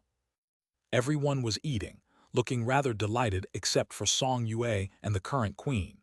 Both of them were uncomfortable for various reasons. Shen Ling was observing her guests as she chatted with them, and she found Mark was laughing a bit more than necessary, and Song Yue was a bit too silent. It was clear that she was sad, but why Mark is too happy? Because he was marrying her. The princess didn't think so. She wondered what happened. She wasn't the only person who thought that way. Even Song Yue wondered why Mark is too happy. Is it because she was leaving and he was free of the burden? She became sadder. After finishing dinner, she didn't even bother to wait for Mark and left for her room. She decided to part ways with Mark when he was about to leave for the port city. Meanwhile, Mark didn't talk to her at all, and he comfortably finished his dinner. After a while, Shen Ling was seen escorting Mark to his room. On the way, they were silent for a while, and she decided to poke into his business, all of a sudden. "It looked like something happened between the two of you. Was she against our marriage or something?" Mark didn't reveal the details of his conversation with his fiancée and simply answered, "I haven't given my answer to you yet." "But your actions are indicating that you are willing, though," countered the princess. Mark shrugged off his shoulders. "Even then, I still have yet to give my official reply to your father. Until then, you should refrain from mentioning it." "So you didn't tell her yet. Should I talk to her?" The princess acted a lot casually compared to the afternoon. It was as if she had suddenly become close friends with him. Since Mark had decided to marry the princess already, he didn't try to stay distant from her and asked a question in return. "Do you know the popular sites in the city?" It was around midnight. Everyone else in the city is sleeping, but Mark was just staring at the ceiling while keeps looking at his pocket watch every few minutes. The night was over and the dawn arrived. Mark had a shower and wore new clothes before getting out of the room and going to Song Yue's room. There are a couple of soldiers stationed outside for her security, but they didn't stop him from knocking on the door, obviously. He kept on knocking until the door was opened and saw the lady. Song Yue's face didn't look good at the moment. Her eyes were red, and her face was too pale as if she was sick. "Are you all right?" Mark asked in worry as he raised his hand to touch her forehead. Fortunately, it is normal, and he sighed in relief. Meanwhile, Song Yue was a little bit taken aback as she didn't even expect him to care about her and backed away a step by reflex. "Yeah, I'm fine." Looking straight at her, Mark then said, "We are going out to someplace. Go and change." Song Yue was slightly surprised. "Where?" she asked. "Do you trust me?" Mark responded with a question, to which Song Yue nodded twice, more than anyone. "Then go and freshen up. I will wait for you." Chapter 322. Mark expresses his feelings. After a while, Mark and Song Yue left the royal palace in their LMV, leaving behind the others in their respective rooms. It is the first time Song Yue was in the city of Lunaris, so she didn't know where he was taking her. But since he wanted to keep it a secret, she didn't ask him again and kept her eyes on the clay road. After 30 minutes of drive, they reached a location with a giant banyan tree that was dead. The state of the surroundings indicated the settlements of an ancient civilization from thousands of years ago. Because it is a weekday and early in the morning, there isn't anyone around the place. Song Yue was naturally confused. "What is this place?" she asked as she got down from the vehicle. Mark also stepped out and then spoke while staring at the tree. "That tree is known as Truth-Seeking Tree. According to the beliefs of the citizens of this kingdom, it is planted by Shen Erlang, the ancestor of the Shen dynasty. Some people believe that he became a god after acquiring the truth-seeing eye, and some people believe that it is a myth. Whatever it is, I want to tell you something at a special place, and there isn't a better place than here." Song Yue didn't understand why they traveled for 50 kilometers just to speak, but since it seemed to be pretty much important, she decided to be patient. "What is it?" she asked curiously. Mark then stared at the horizon as he started to speak of the story. "I'm going to tell you a story of someone that I know. His name is Mark. Well, this person isn't exactly from this world. He is from a place called Prague. Mark lost his parents in a war at the age of 10 and has only no relatives except for his younger brother, who is 6 years younger. Because his parents died as heroes while saving 22 civilians and 3 soldiers, the government, the ruling organization provided them a house to live in and scholarships to study in institutions. Admiring his parents, the boy dreamt of serving the homeland. However, he wasn't that gifted in physique and was very smart for his age. Eventually, Mark became a weapons designer after going through mandatory 2 years of military training. At the age of 20, he was already a team leader. Since his homeland was constantly at war, he had to create weapons of mass destruction. Yes, indirectly, he killed tens of millions of people, but he was also one of the people responsible for the end of the Fourth World War, which took the lives of 3.6 billion people over 39 years in various ways. In fact, one of the reasons the war ended is because of a missile named Meteorzy, which carries diluted antimatter warheads. Just one of them can potentially wipe out the size of our Phoenix Empire in an instant. And then, peaceful times arrived. Just because peace is there doesn't mean that no one wanted to start chaos. The world's most powerful mafia gang, an evil organization, has learned of this genius weapon designer and his team. At that time, without much work, Mark was enjoying his life. He doesn't have that much of great looks, but I guess he was a charmer. He was also a bit of a bad boy, enjoying the company of girls very often, and that weakness made him fall into a trap set by the evil organization. Mark was abducted and imprisoned him. The evil organization wanted him to create his greatest invention, the Meteor Z missile, as the project was abandoned after the war due to the risks. Song Yue gasped in horror, imagining the scenario of the man. "What happened to him?" she interrupted. Mark continued with a smile, but he wasn't the only person who was involved in the project. He doesn't have his team, and it will take a long time to create one on his own. Well, that's what he said to his captors. They told him that he can only leave only when the weapon is ready. So he did what he could do. While working on the mega project, he was making other weapons for the mafia leader, who exported them to who knows what kind of organizations. Anyway, 5 years later, Mark managed to secretly create antimatter grenades with 1 mg concentration in each. He went on a full Rambo mode, destroying the entire facility and the people inside it, and escaped from the island on a speedboat, although with injuries. Everything should have been fine if he had just tried to go home, but he just had to contact his trusted superior because he was in another country.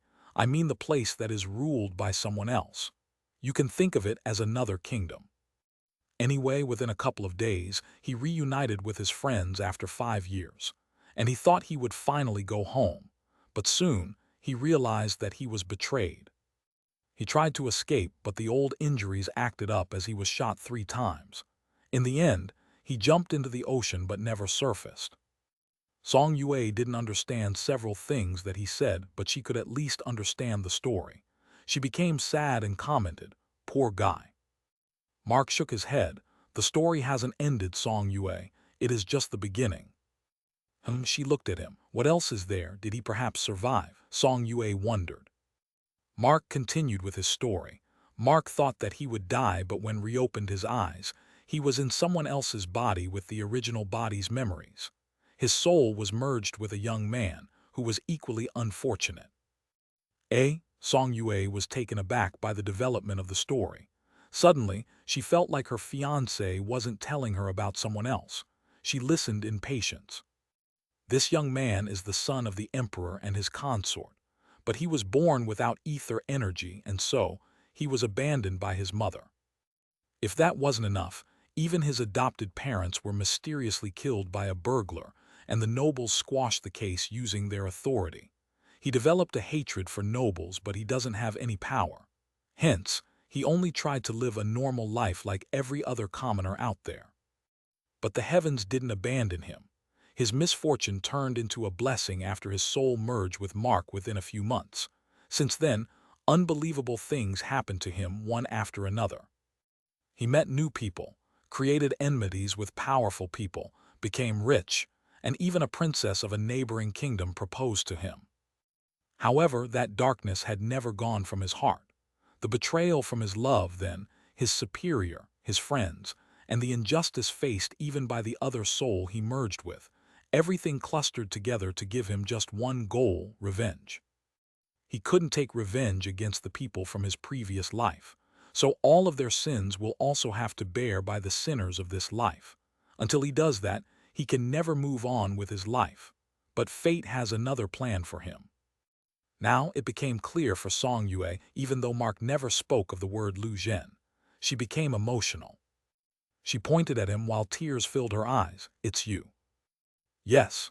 Mark nodded in confirmation and continued while looking straight into her eyes this time. "Do you know why I am telling you all of this? It's because you are my light, Song Yue. Ever since I met you, I started genuinely smiling in normal conversations. I stopped feeling lonely. I started worrying about someone, and I even showed mercy on my enemy, giving him a second chance.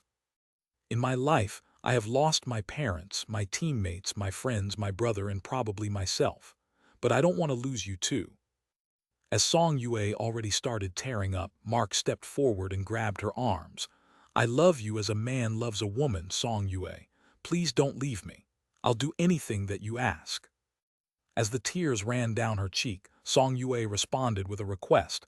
"Can you hug me, please?" In that instant, a smile bloomed on Mark's face as he freed her and widened his arms while stepping back a bit. Song Yue stared at him for a couple of seconds before rushing into his arms. Hugging her tightly, Mark proceeded to ask, "Will you marry me?" Song Yue looked at him and nodded thrice, before hugging him again while tearing up in happiness.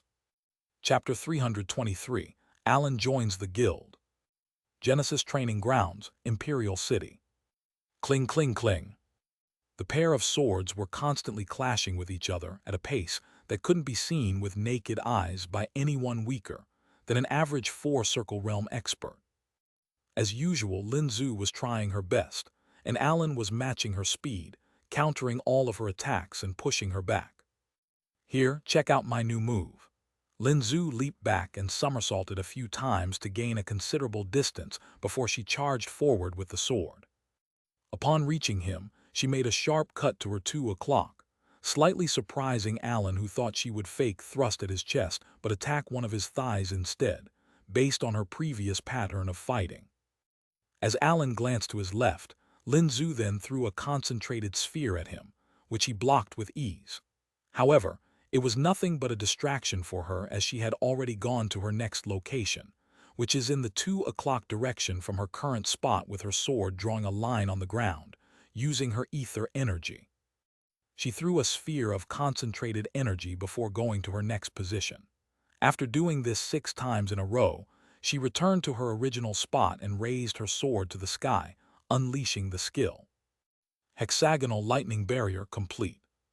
A giant dark blue-colored barrier was formed around Alan, and Lin Zhu added lightning energy to it. The sparks started dancing all over the barrier, effectively trapping the android. Alan glanced around, scanning the barrier to find out its effectiveness as well as its weakness, and without any surprise, he found a way to escape. Putting down the sword given by Lin Zhu, he stretched his hands toward one of the sides of the barrier. Activate incineration.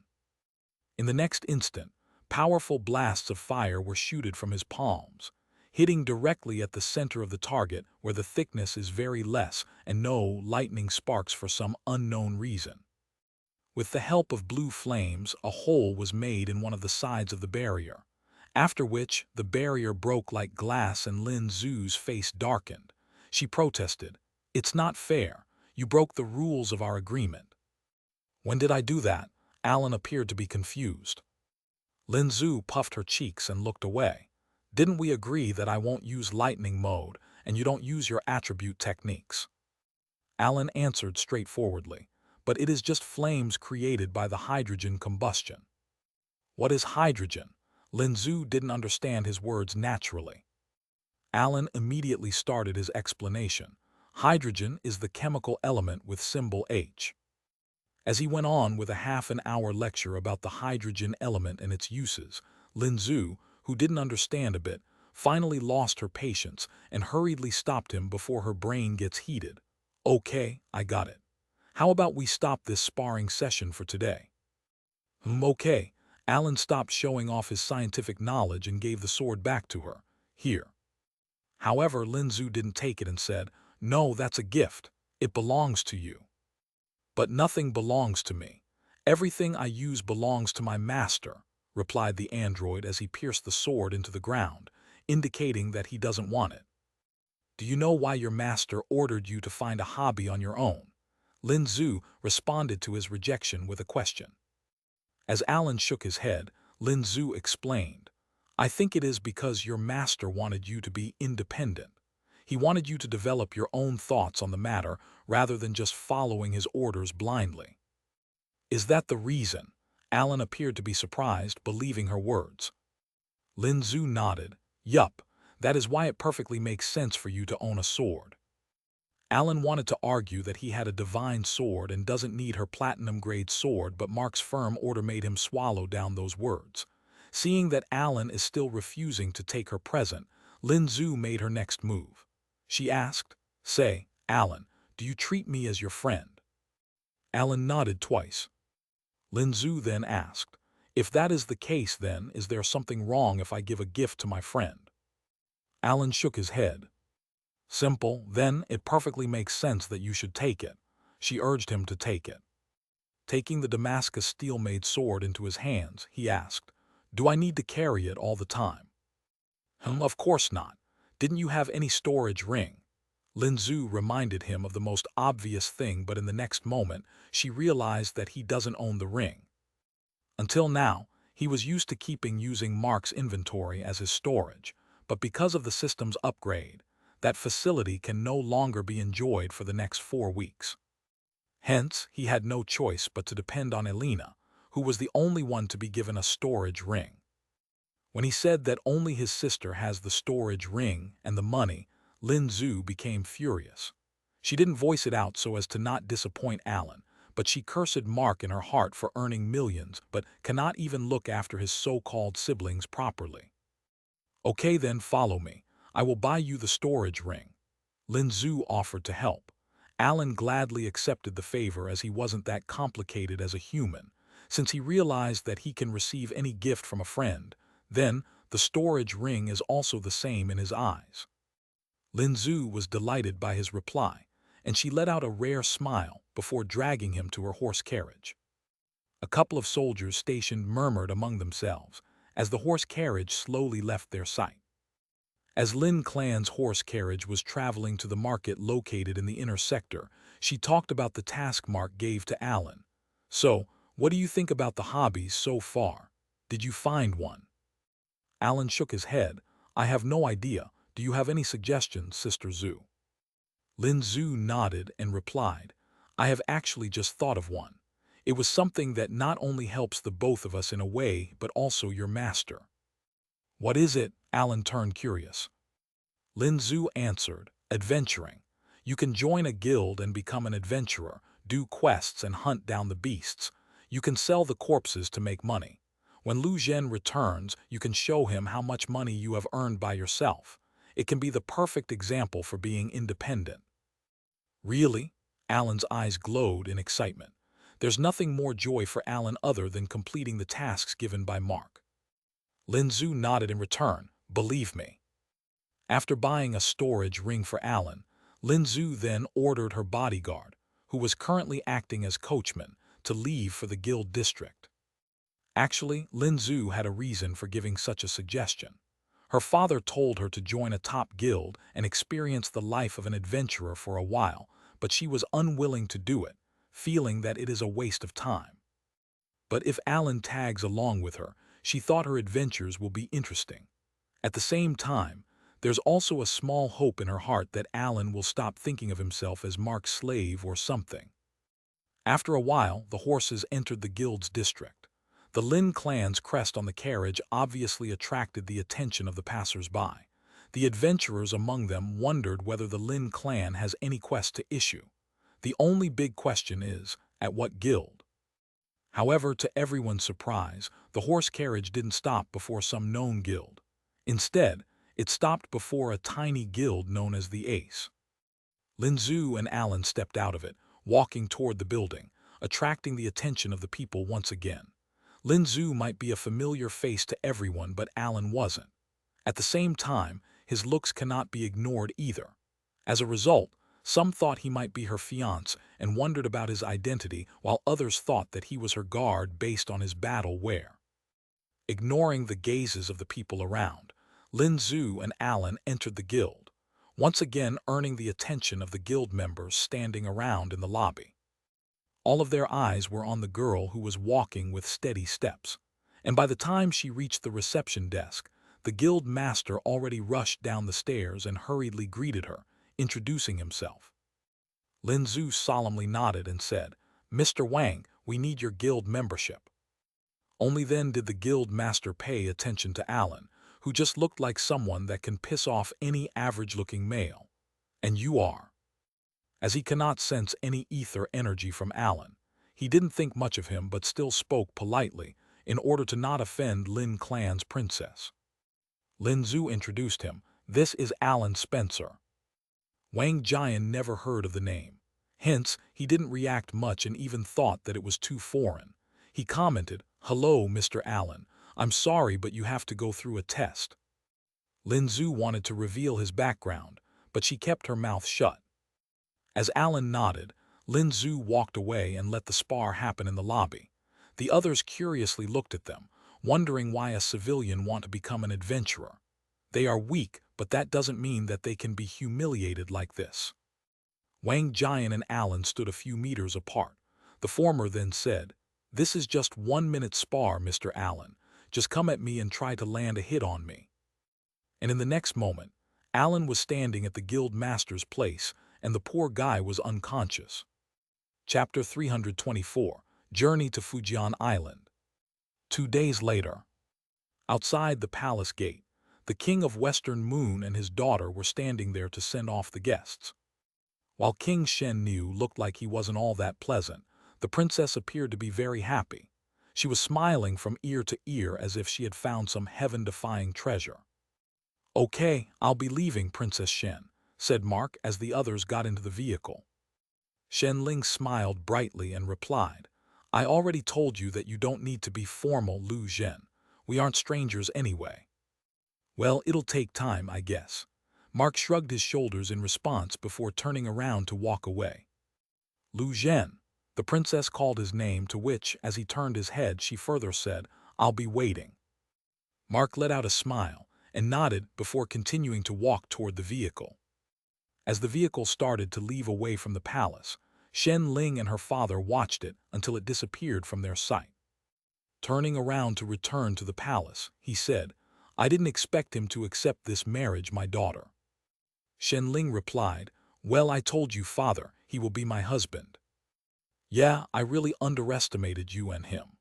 The king gave a vague comment with a hidden meaning inside. He implied that Mark agreed to the marriage because of that adamantium treasure, and she basically convinced him through a bribe. As he walked away at a brisk pace, the princess could only shake her head as she mumbled, "You don't understand, father. The one who made this possible is neither me nor Lu Zhen. It is that lady of the Song clan." She started to remember the private talk she had with Song Yue. 2 days ago, after Mark and Song Yue returned to the palace, suddenly, their behavior changed a lot.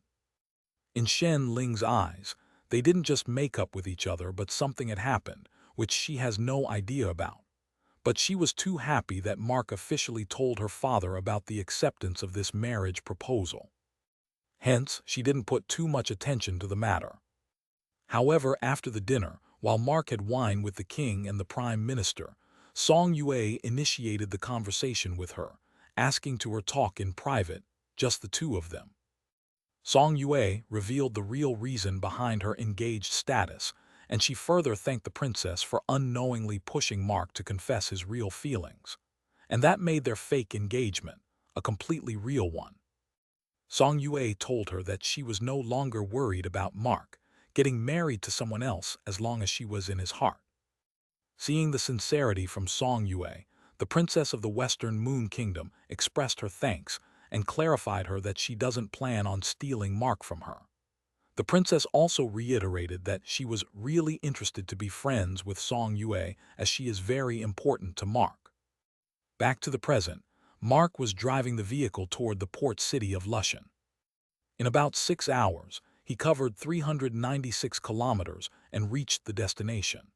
After having lunch in a restaurant in the city and packing enough food for the next few days, he drove the vehicle to the harbor with hundreds of boats docked. After renting a medium-sized houseboat for 5 gold coins per hourly rate, Mark and others got into it. The captain of the ship expected this family with a powerful beast to roam in the sea for several hours, if not more than a day. Hence, he thought he would be able to earn a considerable amount. Even Song Yue and others thought that they will travel for days. However, to everyone's surprise, after 45 minutes into the sea, Mark walked toward the edge of the boat and raised his hand to look at the platinum ring on his left index finger, connecting his consciousness with the storage ring. "Okay, let's do this." All of a sudden, a giant warship appeared in front of the boat, creating a huge wave as a result.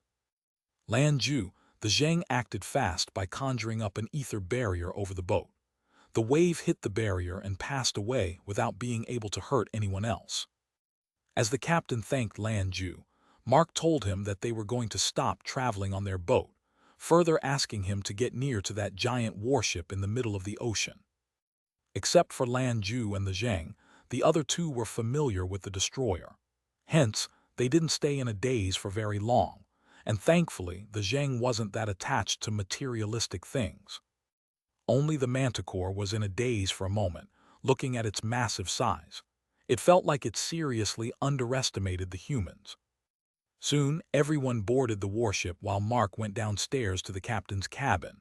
According to the system's instruction manual, just one person is enough to completely operate the warship, from sailing to launching attacks. It's just too much workload, that's all. However, at the moment, Mark just has to sail it across the ocean to reach the island of Fujian and its 12 islets, which he insisted on only swapping with the previous one, Nank Island, despite the fact that the king is ready to give him all the islands as a gift. Hence, it posed no problem for Mark to sail it to his destination. After about 12 hours of sailing in the ocean without encountering any unwanted trouble, the destroyer reached the island. The destroyer was docked at the shores of the island, and everyone got out to the deck to take a look at the scenery before them. All of them were taken aback. The Fujian Island was supposed to be a beautiful tropical island paradise, with the velvety white sand beach to walk around in barefoot, warm, glistening blue waters to play in, the beautiful mountain in the center of the island, and the green palm trees everywhere around. However, the scenery before them is quite different. The palm trees were burned, the blue water was red, and the white beach was full of aquatic and land beasts' corpses. There was a giant snake curled itself around the peak of the mountain. It was so big that it can be clearly seen from the shores. Looking at it from far away, Lan Ju immediately said, "A beast king of the seven-circle realm." Mark furrowed his brows and intently stared at the anaconda-like snake. "This snake destroyed my island. It won't leave from this place." He was naturally displeased by its act as he owns this place. Thankfully, Mark's party members were formidable enough to destroy any kingdom, much less a beast king of the seven-circle realm. Now the only question is how to punish it. Mark didn't have any advanced grade spirit beast contract scrolls left, and he still needed to tame 6 more monsters to activate the taming skill, upon which he won't need any external support like contract scrolls to tame any type of monster.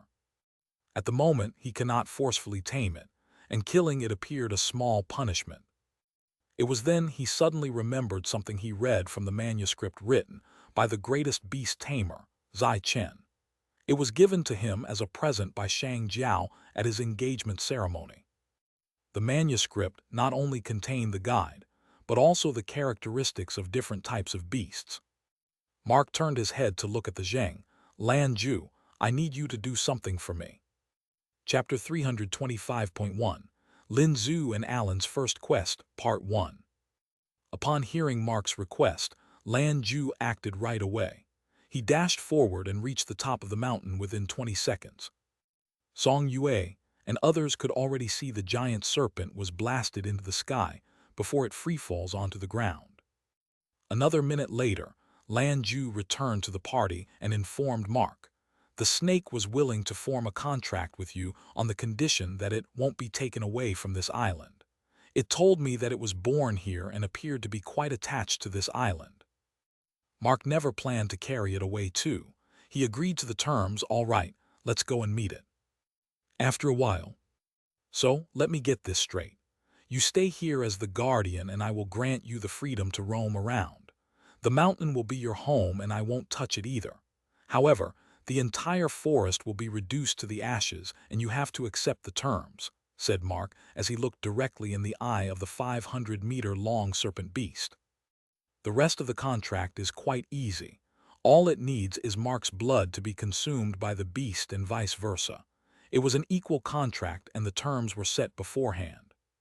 Hence, the process went quite smoothly, although Mark didn't receive any notification as the system was offline at the moment.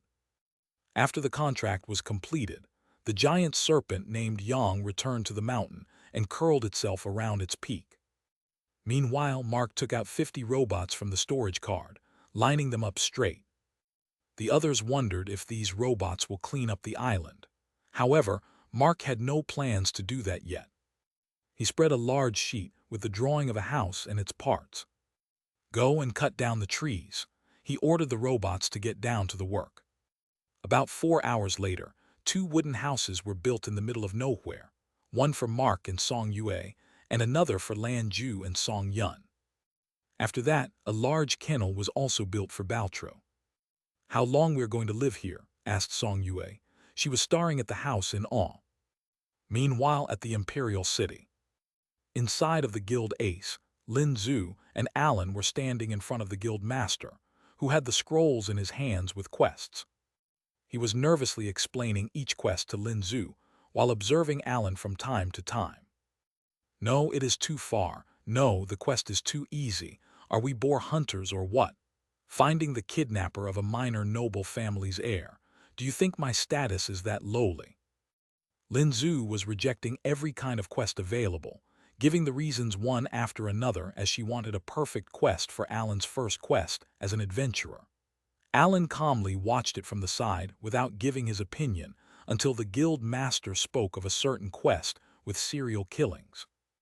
"Lady Lin, how about this?" The guild master explained to them the mysterious serial killings of the people belonging to Xiangrao village during the past year. Just as Lin Zhu was about to reject it by telling him that they aren't detectives, Alan accepts the quest right away. "Sister Lin, I think we should accept this quest. Most of the victims appeared to be children." Seeing that Alan wanted to pick this quest, she decided to go with the quest, but the bodyguard behind her didn't feel like he was comfortable with it. He voiced his opinion right away before Lin Zhu's mind changed. Pointing at the symbol drawn at bottom of the scroll, he warned her, "Young miss, look carefully at the insignia. I think you should think twice before accepting it." According to the investigation results, all of the dead bodies appeared to have a drawing on one of their cheeks. It is the symbol of a winged lion with two horns protruding from its forehead.